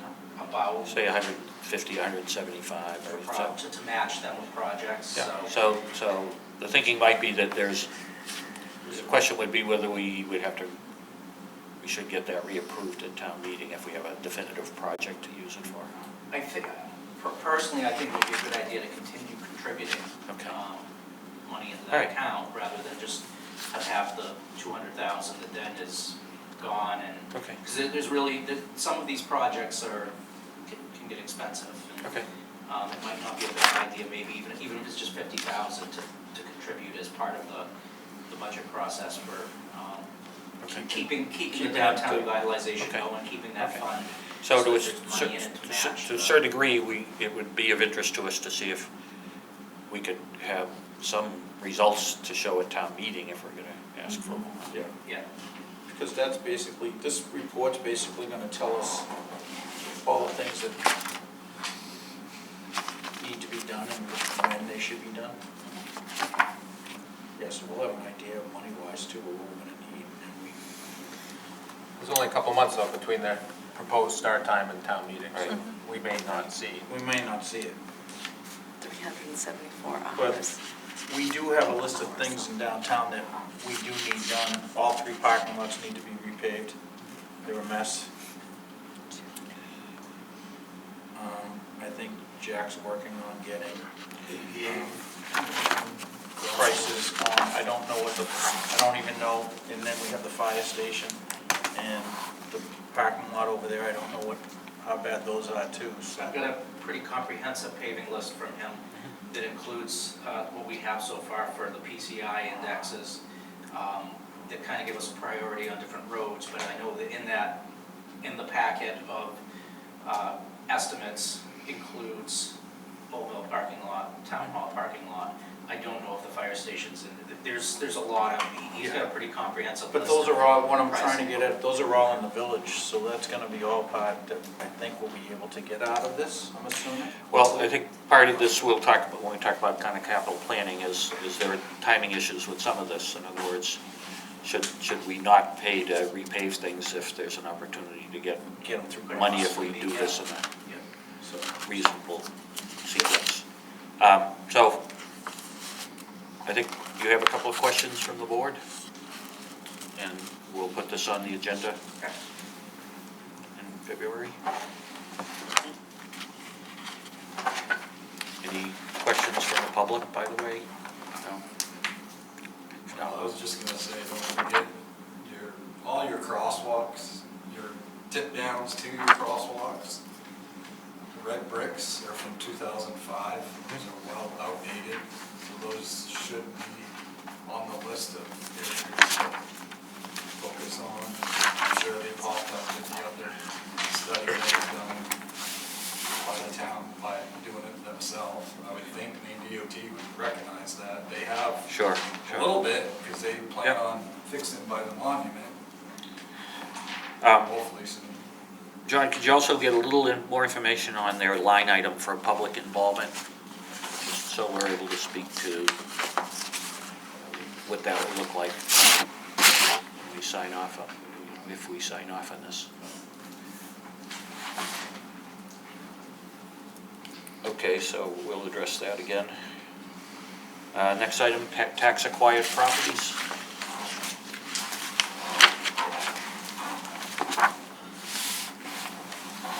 Myself and Maureen, that was the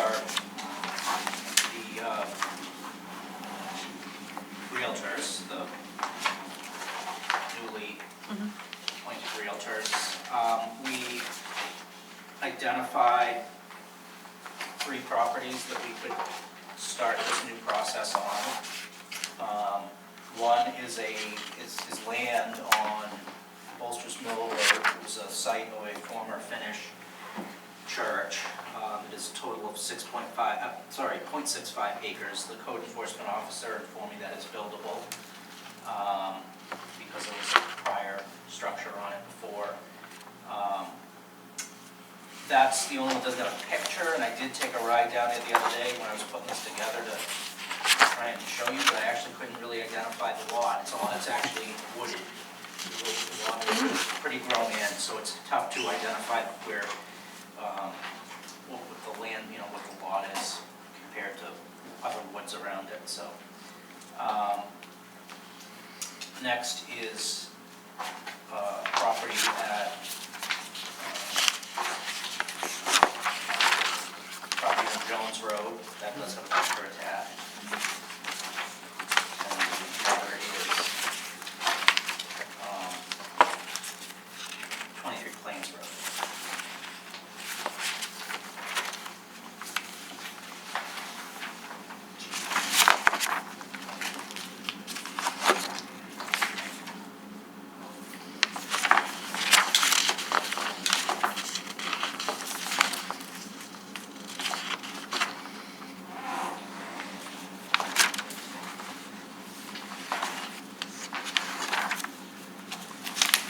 With the John. last two, is anyone residing in those right now? This one is. That's what it looks like. That's a best What- question. What's that? The last one looked like there was someone. Yes, there is, that's the Okay. one, Yeah, yes, it's not the, it's not the owner. not the owner, Yep. but there is, I believe it's grandkids or Squatters, basically. Plains Road address, we've been in with the fire department.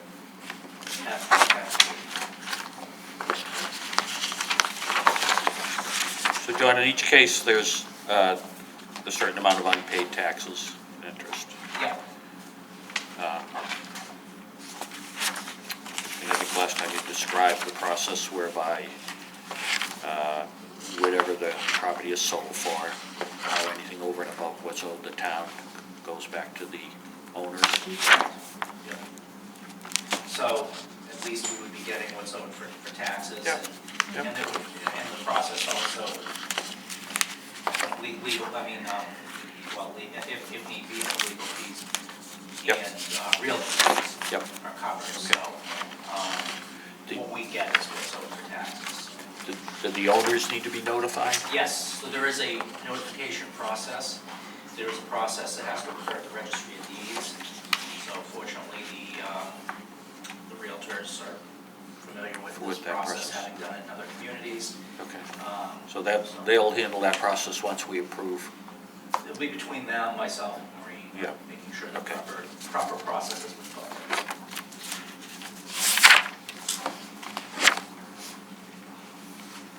Questions from the board? No, let's get started. As the realtor stated, I can't remember exactly, she said like 80% of the people pay their taxes once the for sale sign is There's that approved. too, except that won't be the case, I doubt that will be the case on Bolster's Mill Road with that law, because. Yeah, it hasn't been paid 20 years. But speaking about that one, Plains Road too. what's that? I don't think Plains Road would be the two. Who knows? Is there any, I guess, since it's land on Bolster's Mill Road, it's pretty heavily grown in, but is there any, you know, the town has any interest in 0.65 acres on Bolster's Mill Road for anything?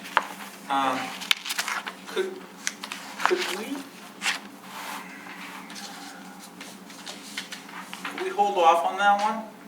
I would maybe see if planning board can come up with, you know, we talk about affordable housing all the time. This could possibly be a perfect lot to, I mean, it's 100 by 284. 284, it's a very small, I mean, it's a perfect house for our first affordable. And I'd like to see if we could hold off on this and see if we could work with some people and see if we could start our first affordable home in Harrison and see if we can do something with it. Is that something the planning board has talked about? Planning board has talked about in the past affordable housing. I just went to affordable housing initiative So, yesterday. It's going to come up through the comprehensive plan, the questionnaires. They'll be okay. in there too. So, So your suggestion Mike, would be that we go forward with the other two, hold this one off for the Yeah, time well, being. can we hold off on this one? Yeah, because it's not affecting anybody, there's no structure on it. Right. It's wooded, it's not, so, and let's see if that could be a very possibility for you. I can See do if research there's a on, consensus, I Wendy, think. are you familiar with any programs out there, the towns I have can- done? I can talk to you about it. I just went to the form. And they did go over some of them. Some, you know, there's a couple of companies out there, but we could also, yeah. Okay. The Jones Road property would not be one for them? Well, that's a home on that property. The whole house, huh? Yeah, There's so a house that's, on that property. Yeah, this is something that, let somebody purchase that and fix it up or whatever, this is something that's not, wouldn't cost us a lot of money, the town a lot of money. Let's start small, You talk about the land, the land, yeah. you know. Wendy, to answer your question, just the way that the process is now, they have to be listed at market rate. Market rate, so. Whereas with a piece of land, we have a little bit more flexibility since it's town owned. So it seems there's a suggestion that we go forward with two of them, and then we'll wait on the third one till, I mean, I can agree to that. does that sound? Yeah, Okay, does that sound okay, John? Do you need a formal motion? So we'll need a motion to put, I make a motion just wanna that get, we put,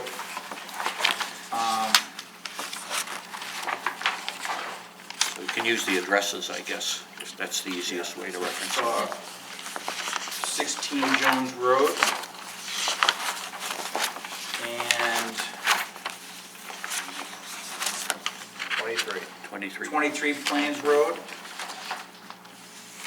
Up for sale to pay their back taxes. Second. Motion has been made, seconded, to place the two named properties with the Realtor to follow the legal process to recover lost taxes. Is that, Yes. no further discussion? All in favor of the motion? 5-0.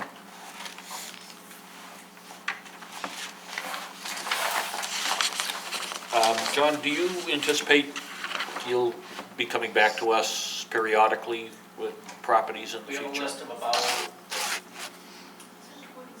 right around 20, give or take, yeah, so there'll be more, we kind of want to start small and just Get some get going traction? with this new process and chip away at it. so. Okay. When we collect that money, where does that go? Goes into undesignated?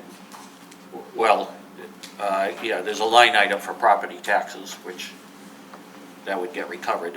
And so it's not budgeted because it was prior years, but it would go into that. It would show up on the revenue page on, Yeah, actually, property I've got taxes. the revenue, it would go under,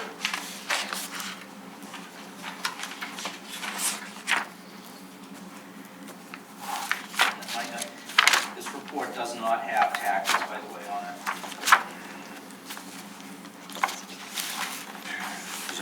is that the one we have, John? Yeah, it is, yeah. Okay. Ultimately, to answer your question, ultimately, yeah, it's gonna end up in the general, unassigned fund. On the side fund, okay. Well, yeah, It's the gonna general get fund. coded- It's gonna get Yeah. coded in revenue as property taxes, but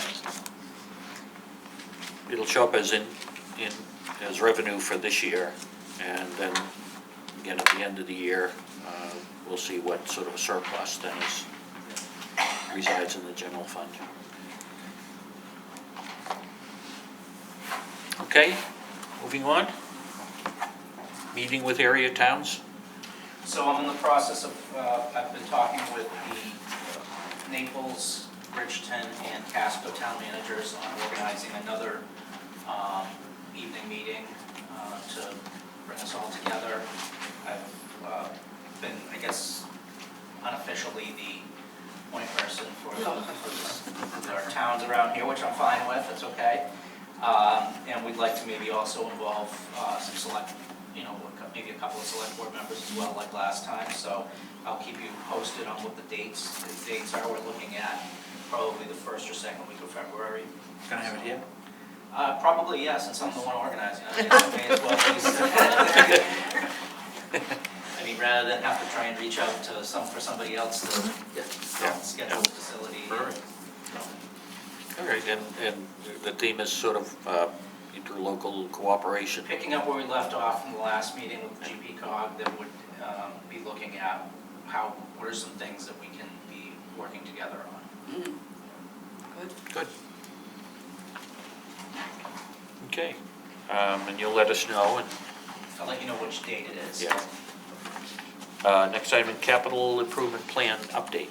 And I know something you've been working on, and something we're hoping to have finished in a month or so. Yep. I have vehicles, public works, fire, all plugged into the plan. So there is still some adjusting that's going to be needed because it's not, at the moment, the way the draft is, it's not very evenly spread out over the course of 5 years. Myself and Maureen met with the Public Works Director and the mechanic to go over the Public Works and Transfer Station budget in preparation for Monday night's budget meeting. And then once we finished that, we got into the capital plan, and there was some adjustments made, on where things fall in the replacement plan. We have a meeting tomorrow to finish the last piece of it that includes facilities and parks. The Parks Director and with the help of Catherine have put together a packet, a 5-year plan packet for all facilities and parks with cost estimates in them. I also have so far a funding plan, or a draft of a funding plan for the next 5 years as well. So how much will we be able to take out of projected capital account balances, projected grants, and what the remaining balance would fall on for tax appropriations. Got it started, just got to plug in the last couple pieces of it is tomorrow plugging in facilities and parks, and then balancing it out based on priority, so that we're not looking at shocking the budget with $4 million 1 year and $1 million the next year.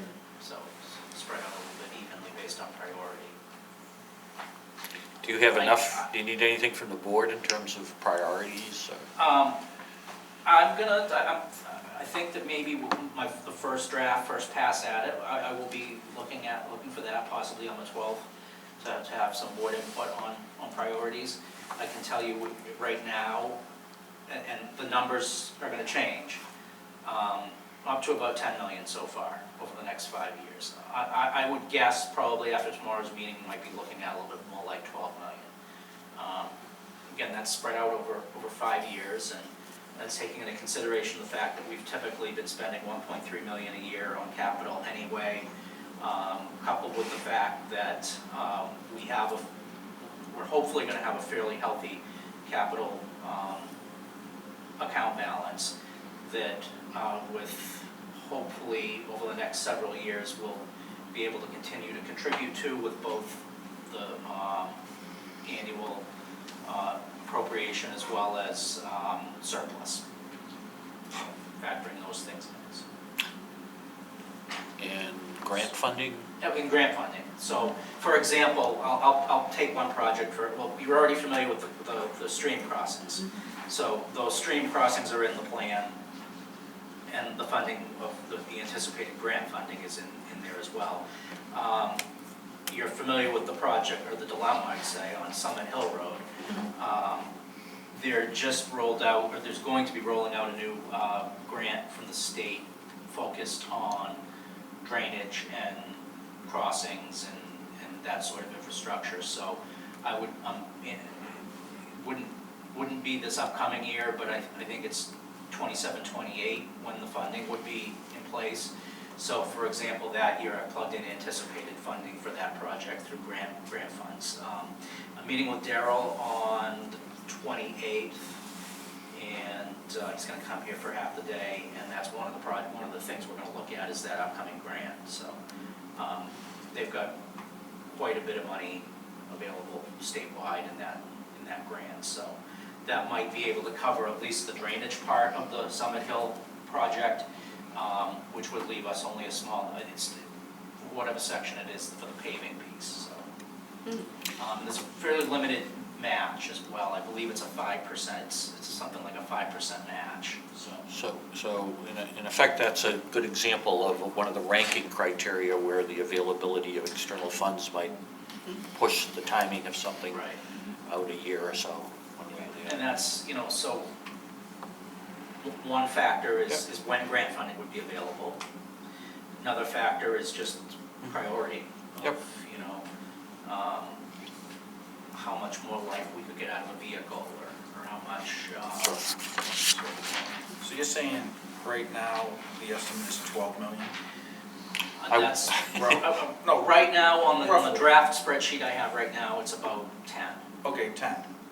And out of that 10, we might be able to recoup quite a bit of that, or is that 10 what, after we get our grant money and everything, you could think?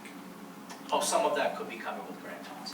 Some of that could be covered with grant funds, okay. So the expectation is, correct me if I'm wrong, you're looking at the total cost of these things, and then you'll be factoring in, I think as you mentioned earlier, Funding sources. where the funding will come from, so grant money would reduce the amount eventually to fall upon what the town will have to contribute to these. And one of the criteria for scheduling some of these things will be where might grant money become available, and that's part of this smoothing that you're talking about. Yeah, so like Summit Hill, I hate to push it out, but that's the cycle for the grant funding that would fit that project so that we wouldn't be running up with And town that's funds. certainly one of the reasons I think that we agreed we needed to do a capital plan this year. Good. Any questions from the board on, this is a 5-year window. There may be some requests that will be pushed out to beyond the 5 years, but you'll kind of keep track of that because in another year they may then appear at the end of, this will be a 5-year rolling sort of window. Yep. Updated annually. Dated annually. Did you include general roads as part of the capital? Like paving, you mean? Yeah, paving. Yeah, paving is in it, yeah. Okay. And we should get a fairly comprehensive report on the condition of the road network as part of this. Yep, I know that they're working with Violytics on some glitches of some missing roads in the data, but I've seen a preliminary sheet that's got the. And I think we had mentioned that our hope is we can move to a more maintenance sort of approach than a first kind of annual scenario. But one of the things we'll have a little more visibility of is the road work over the next 5 years in a general sense. So it'll be a little easier to talk at annual meeting about what has to be done this year versus the future. Good. Any other questions? No? Because I know that was one of our priorities, so thank you.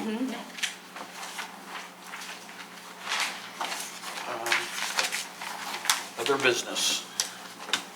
I'm not going to finish this in 1 minute, so I didn't make my goal for tonight. Select board items, other business. We don't have any other business. We have some select board items that we'll go through relatively quickly. Yeah, I can give a really quick update. On the Harrison Educational Options Committee, our committee is finishing up our presentation for Friday, January 30th, 5:30 at the church. We're working on marketing, getting the word out so people will show up.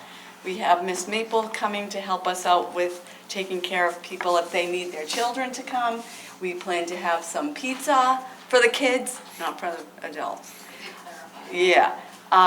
So we're looking forward to having folks there. Mike came to our last meeting, which was great because he's not able to come to the January 30th, gave us some input. Phil gave us some good questions. So we're looking forward to having hopefully good committee engagement on Friday, January 30th at the United Parish Church at 5:30 They work. for the camera.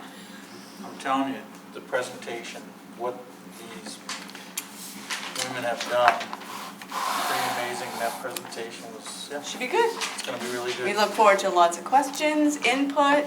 We just need people to show up. So, It will include letting the community know what the next steps in the process would be. Absolutely. Over the next few months. yep. Good. Could Catherine post on social media? It's already planned. Yeah, a couple times, and I'll share it over PTO and stuff. We're trying to reach out to everybody who would be interested in coming. Yep, that's it. That's for me. That's it for me. Okay. One more thing. We are meeting Monday, just to wrap everything up. I will let you know that because that wasn't a planned meeting. So I'll make sure I tell you tomorrow that we're gonna have a meeting on Monday. Okay. Thank you. Don't tell her That's it. tonight. She likes in writing, Mine which I will always do. 7 PM, by the way, Phil. I will send it in writing, yes. Okay, sorry, go. Thank you. Next item is downtown committee. And I think we had talked about whether we needed to create one. We talked a few minutes ago about the DOT study. Did they require a committee or? That's another question I can ask on this. Yeah. And then we could, That would probably make a difference on whether you, one way or the other, right? sure, Approve it so. or- And then we can decide, given the focus of it, which is infrastructure, you know, if it makes sense to do it at this point, and whether there's a need up front or just from the point of view of the public input, as the recommendations come together, that might be the point in time when maybe a committee would play a strong role. So you'll find out a little bit more. The next item, I think, was brought up at the last meeting. Kristen had some suggestions on reporting on general assistance, which we got some information in our packet. Thank you. And if you look in the revenue summary, account 707, that's the GA revenue in our accounting system. So line item 707 in the revenue Yep. line shows the reimbursement So here's- totals for the year. Yeah, $4,010.58 with uncollected balance of $2,989.42 pending. And the estimate came out of the budgeting process last year in terms of what our budget was for general assistance, which would show up on the expense side. So when we budget $7,000 for general assistance and we receive a majority of it back in state reimbursements, does that allow us to continue to give general assistance until the town has spent $7,000? So this 7,000 is the town's reimbursement for what the town is expending That's what we budgeted. for the reimbursements, But with On GA, revenue, you could yeah. go over budget. right? It's really sort of unlimited in that regard. because we're required to provide it. That's- Yep. Yeah, we're required by law, so we just have to keep on. So the thing we would look for is whatever that final number becomes, is that the reimbursement, you know, has the same ratio to that from what So we- the spending is on the budget, the finance budget report, and then the revenue, the reimbursements is on the revenue So- side. Yes. Right now, what have we spent out of our, does it say right there? 'Cause I think, there's a sheet where you told us the year-to-date spending, I think. Yeah, under the general assistance, Do we estimate reimbursements in our budget under revenue? No, so they're two separate, so we've got the expense account, Right. and then the money that comes in as revenue just backfills into our revenue. Revenue. So in order to, I think I know what you're kind of going down the road of like a revolving like a revolving account type of thing, and I can talk to Maureen about that, right, where the.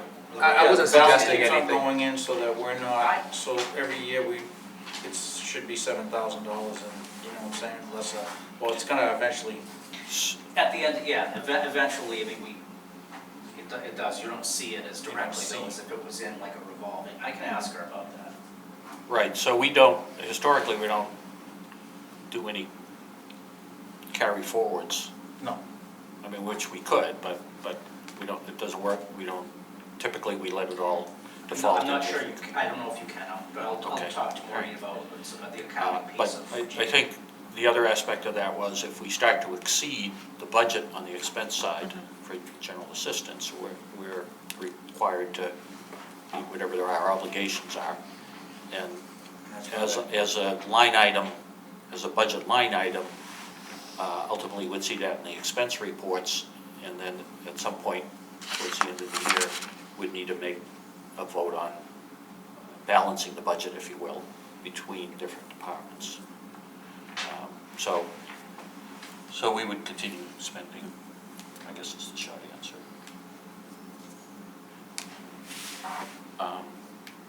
Any other questions on general assistance? If Thank you not- for pulling that together.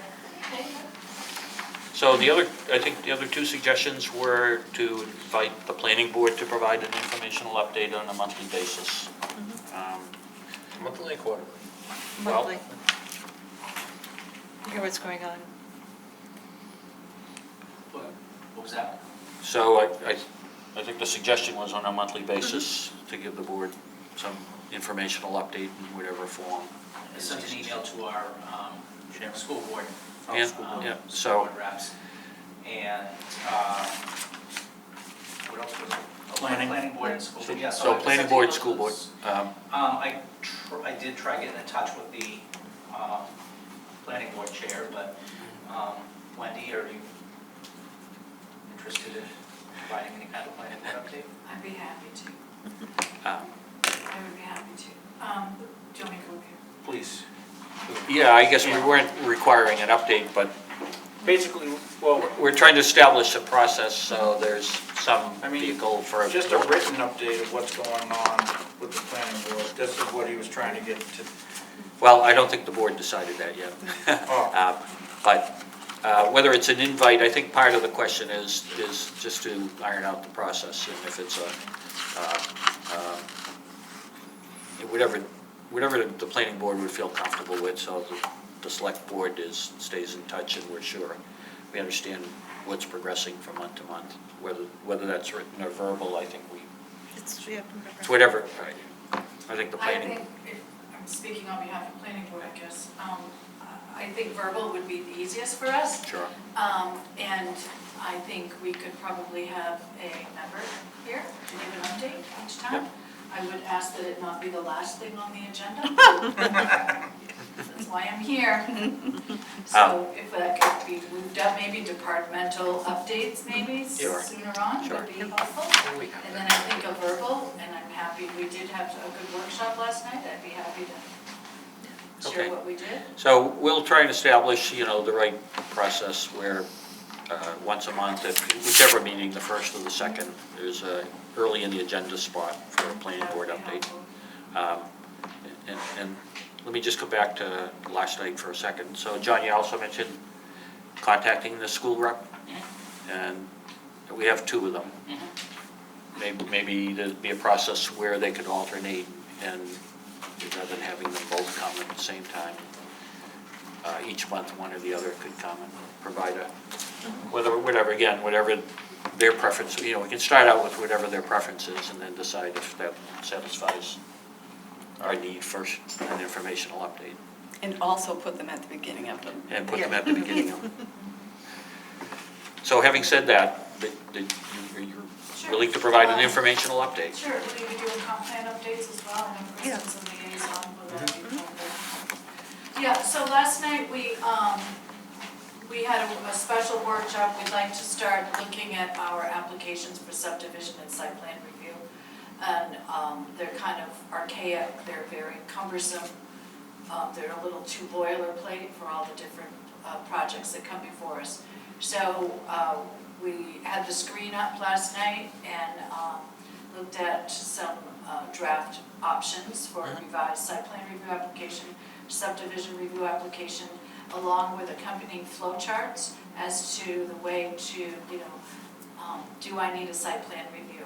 When do I go to planning board? Do I really, is my property really subdivision? That sort of thing. So, yeah, we reviewed a bunch of documents and we looked at several other comparable towns, what they do on their websites, and the documentations that they offer the public and what their applications look like, which was really helpful. We're all doing the same thing, but we're all doing it different, just like a restaurant, right? We're all serving food and beverage, but we all do it different. So, yeah, that's what we did, and we agreed, we printed off 4 versions, printed them because we all like the paper, and we'll be looking at editing them and just starting to come up with something a little more streamlined. Code enforcement's in on that, and I sent it to John as well. Good. Thank you. Nice. Good. So the first instance of this seemed to go pretty well. It was under 3 minutes. Yeah, thank you. So we'll see how it works out with the school committee members, whatever makes the most sense. So that, any other items? I do. So, yes, I'm going to put a plug in for our Citizen of the Year Award Committee because we've only had a couple applicants. So if you know of anybody who might be good for this committee, anybody in the audience, please see Catherine. I've reached out to a few people. I'm trying to get them in here to apply. But our deadline was the 16th. And so we said, why did we have a deadline, really? I think we can take applications even maybe through February and start the committee in March. What are your thoughts? As long as you want us. We would love to have 5 as our How many do you have now? 2. And then Deb. Oh, and me. Am I 2 or 3? So you would be 3. I'm 3. Well, you got 3, so you only have to have 2, so yeah. Do you know how long of a, once you have a committee, how long of a process you anticipate? I was thinking that we ask for applications through April, maybe have a deadline at the beginning of May. So Couple of months. the members Yeah. would meet a Couple handful of months. times? Yeah. Yep. Over that period. An easy meeting, so if you want to join the committee, please do. This will be a good way to recognize those people in our community who do a lot of work and don't get recognition. Okay. Thank you. So we can extend the deadline. Okay, Yeah. beautiful. Thank you, Catherine. Beautiful. Any other items? If not, we'll move on. Next regular meeting, Thursday, February 12th at 6 p.m. And the next to last item on the agenda is an executive session. So I would entertain a motion to go into executive session pursuant to MRSA Section 405, Paragraph 6F for a discussion of confidential One more thing. records. Sorry. Hold that motion. Because we won't be able to talk about an executive session. Correct. I guess We could talk about it afterwards. The assessor. Oh, I'm sorry, that's right. I was notified we need an assessors meeting. Okay. The only evening that won't work is next Tuesday. Other than that, Maureen is free for the next couple of weeks, so to be able to do And a 5:30 assessors meeting. the hope was that we could wrap up these final abatement requests in the next week or so. So, it should not be a very long meeting. No. Would you want to, 29th would work for me. is that a, That's a Okay, Thursday. It's a Thursday. Thursday, that's fine Okay with with me. the I will not be. Oh, yeah, you're away. I will not be here on the 29th. We could do it with 4 Mhm. if you're okay, Mike. Would you be sad if you missed it? No, I Okay. didn't know. It's really quick. I'm sorry. wait a minute, you don't It's get gonna out of it ruin that my, easy. gonna ruin my perfect attendance, but All right, so you can tell Maureen next Thursday, At 5:30? 5:30? with 5:30? Is that what you're saying? Or 6? Oh, Doesn't she's matter. gonna be here, so it's probably easier to do earlier for her, if it works for us. Yeah, I can do 5:30? 5:30. Mhm. Okay.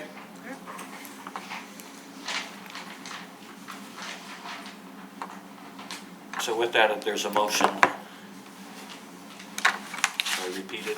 I move that we move into executive session for the purposes of MRSA 4056F, discussion of confidential records. second. Motion's been made and seconded. Any discussion, questions? No? All in favor? Going into executive session. We don't expect to have any votes. And we don't have any other business on the agenda. We